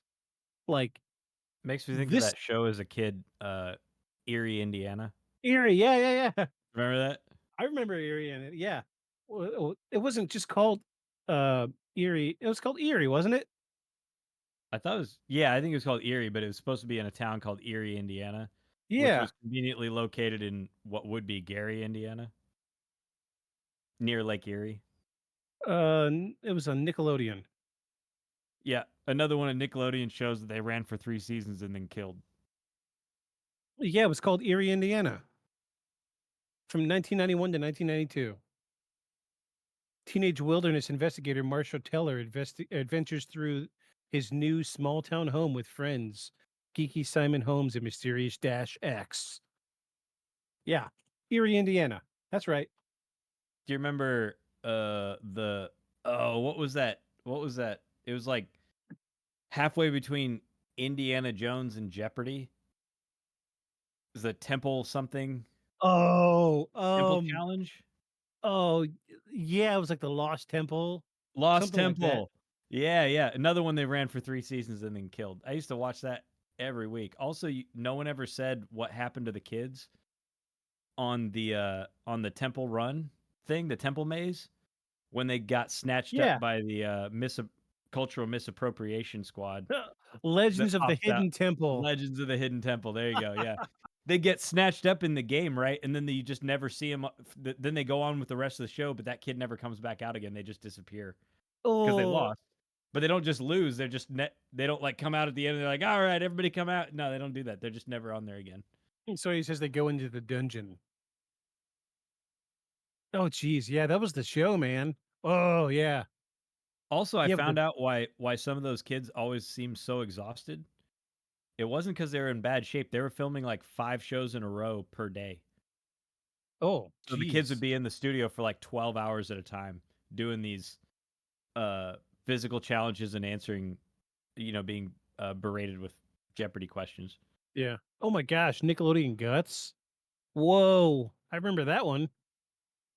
Also, did you know that they did an episode where the artifact they had to recover was Marion Tubman's walking stick? No, I didn't see that. Yes. Yeah. So he Yeah. says She there's didn't laws against that. she didn't have a famous walking stick, by the way. Not if you're an actor. Nope. Not if you're an actor. No. Also, I don't think the kids got paid anything, so I think it was voluntary. Oh, absolutely.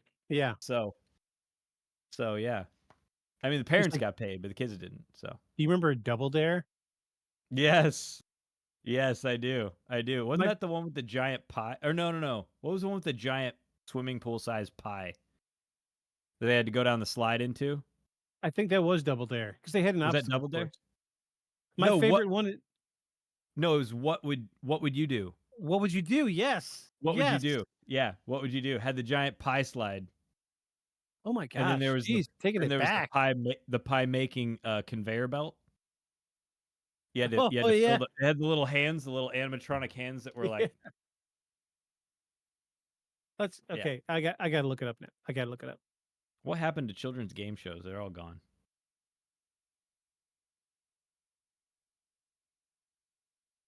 Yeah, also no one could ever figure out how to put together the golden monkey shrine at the end of No, nobody ever the got it. Lost Temple. Yeah, they always like I'm sure they had to have watched the show, right? Oh, there it Before is. they went on it.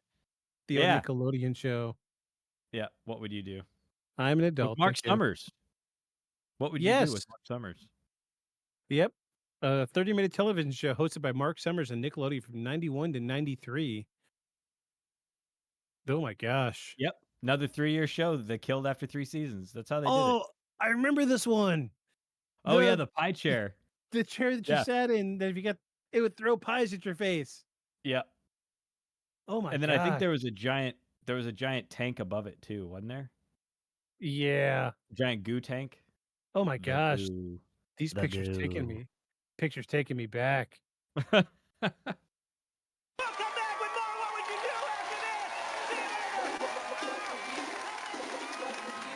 Yeah, the big eye. Ugh. Notice that the background is exactly like the cutscene backgrounds between Saved by the Bell. Yeah. Yeah. The It like was the animal 90s. prints and other construction paper amalgams. Mark Summers, whatever happened to him? I don't know. Probably OD'd, I would guess. Like So he most says TV probably show gone hosts of that because of era. child labor laws finally covering those damn shows. Yeah. All right. What happened to Mark Summers? Mark Summers, known for hosting Nickelodeon's Double Dare, recently revealed he walked off of the set of the docuseries Quiet on the Set after learning it would delve into allegations against Dan Schneider and Brian Peck, whom he says he never met, and that he was misled about the series' true nature. Ooh. All right, Wait, we're gonna. wait. Allegations, and he claims he never met them. What kind of allegations? Do you not know about the stuff behind Quiet on the Set? No. Oh, What's geez, that? you need to What's watch it. that? Okay. What's it about? It's bad, bad. Really? Yeah, he was doing those Nickelodeon kids bad. Oh, really? Yeah, like Oh, in a creepy, going to prison kind of way. I don't know if see, the problem is if I go when I watch stuff, it's usually at night with Paul, and then I won't be able to sleep. I'll be upset, and I won't be able to sleep. Yeah, there's been a lot of people, Nickelodeon kids have come out of the woodwork these last 5 or 6 years and said, "Oh yeah, uh, Dan Schneider was, for the lack of a better word, very pedophile-y." Could you be more specific? That's so vague. Could you be more specific? Tell us what you really mean. So Soya says, "Have you guys ever heard of the Crystal Maze? It was hosted by Richard O'Brien, the guy who wrote Rocky Horror Show." No, I haven't. And Crystal then Maze. she says, "Haha." Then Paul would have to try and call poor Aeon down. Yeah. Yeah, it's yeah, most nights, weirdly are not great, but then if I watch stuff like that of like people getting hurt and stuff like that, I can't sleep. I'm upset. Oh, you know what my favorite one was though? If we're going to reminisce about uh child game shows. You remember the video game one? Oh, where Remember you go they into always the arcade game. yeah, but the first thing they have to do is compete on like console games, and they always had that one game post haste. Yes. You were the mailman. They had to like run from Yeah. dogs and grab pizza and drop off mail. And Yeah. everybody always seemed to screw that one up too somehow. And then at the end, you had to go run and grab VHS tapes Yeah. and stick them on their helmet and run through a maze to get back with it. Yeah. Yeah. So here's the Crystal Maze. I have never seen this. No. Oh, I saw an ad for it though. But this, I mean, this looks familiar. However, I feel like I have seen this in every show from the 90s. This was a very That popular set. I think that's an AI generated thing. Oh, well. Yeah. Oh, look, there's another one. Oh, yeah, that looks very AI. Yeah, see what I'm saying? It looks like because you put in temple maze or the temple thing and then you put in other stuff, this looks like AI generated stuff. If only the sets had looked that good. Oh, yeah. Oh, so that's probably it right there. No, it didn't look that good. That's AI, bud. Uh, if it is, I can't tell. Because, like, I don't know. I can still see part of the set. Anyway, Crystal Maze. Yeah. So he says, yes, very popular set.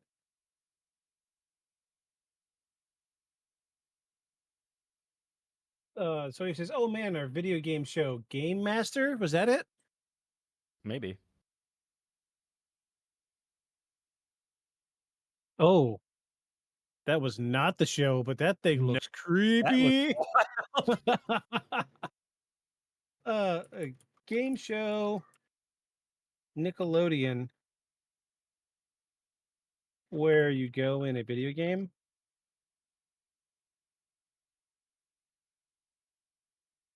And you know what's worse though is, being Nick there actually Arcade.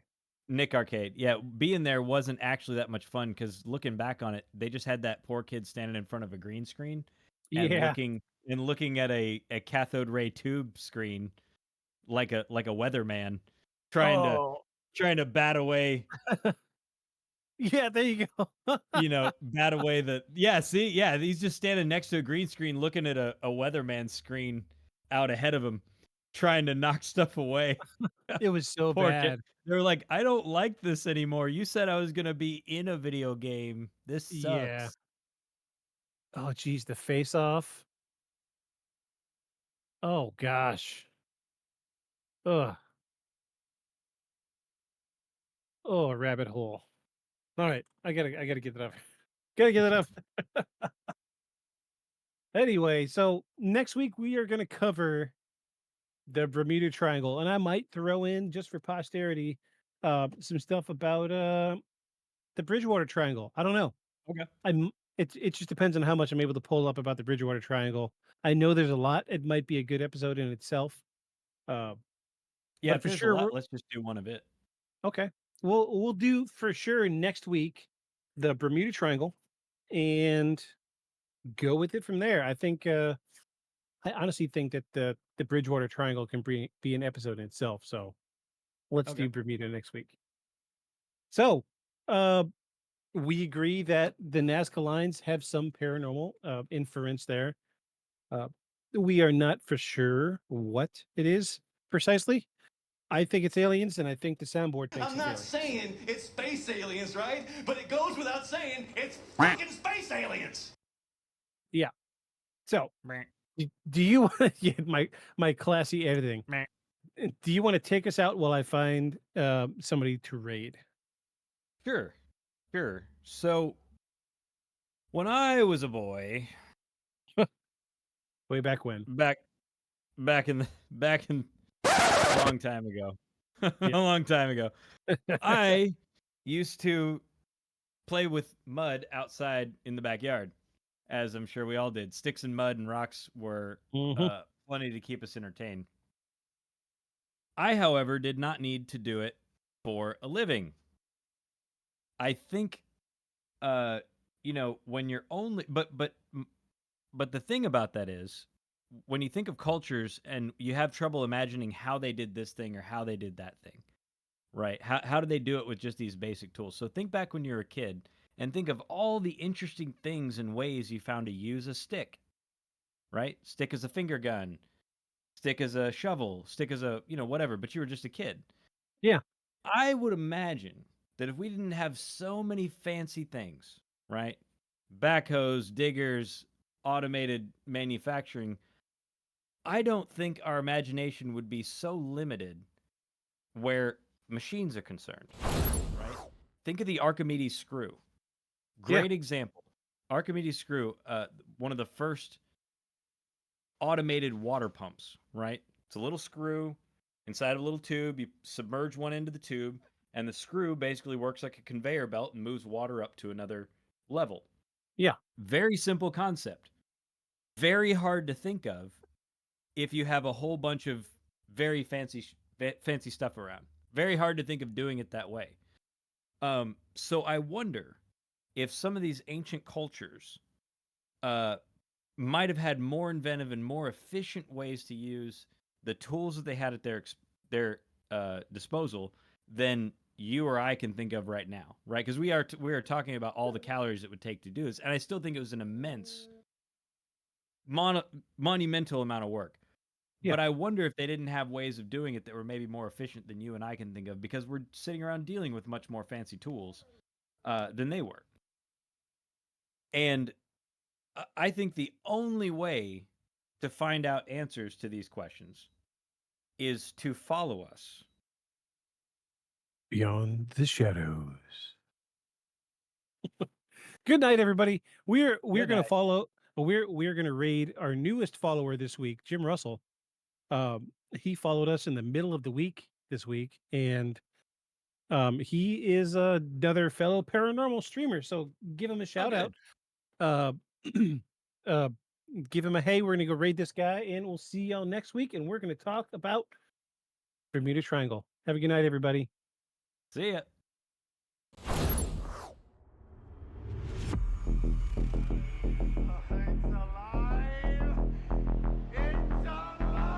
A creature like that, how would it ever die? And this monster starts running right at me. Annihilated by nuclear bombs. Beast is not dead. I put 4 bullets into him. Oh, you're crazy. But I saw that monster too. All I want is for someone to believe me. Contaminated. Space. Horrible. Look like it would scare you to death. All right, let's get to work.